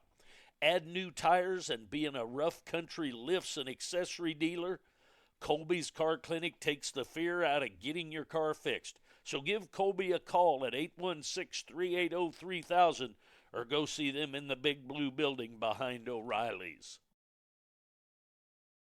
It's 6 p.m. and your family is discussing what to eat for dinner. We've all been there. Everyone wants something different. So make it simple. Go to Forged by Fire in Harrisonville for a little bit of everything. Salads for mom, and a wide variety of them at that. The steak for dad, a Boss Burger for your growing boy, and chicken strips for the little one. The next time you need a variety of food with extra options to satisfy everyone in the family, make the one stop to Forged by Fire in the Price Chopper Shopping Center on Commercial. Everybody has that one friend's house they love to go to with cool decorations and a relaxed environment. The Garage Burgers in Harrisonville is like your friend's house, an amazingly fun place with names of all of its visitors adorning the walls with old racing gear throughout. Make it your place to go next time you want a fun and terrific dinner. With 20-plus burgers, amazing appetizers, and ice-cold drinks, the Garage is your stop for fun and excitement. Now open late on Fridays. The Garage Burgers on Commercial across from Young's Tire. When you live in a small town, you need someone you can trust to buy a used car from. Steve Holland with Holland Auto Sales is that guy. Selling cars in Harrisonville for 35 years gains you that trust. Used car dealers can come and go, but not Steve. Holland Auto Sales, with 3 generations of Hollands graduating from Harrisonville, means he will be here for years to come. So go see the guy who the Grammer family trusts to buy from. Steve Holland with Holland Auto Sales on Commercial Street, just past Burger King. Hello, everybody, and welcome back to Maryville, Missouri. Your final score tonight, 36-0. The Spoofhounds take it to the Harrisonville Wildcats in this one.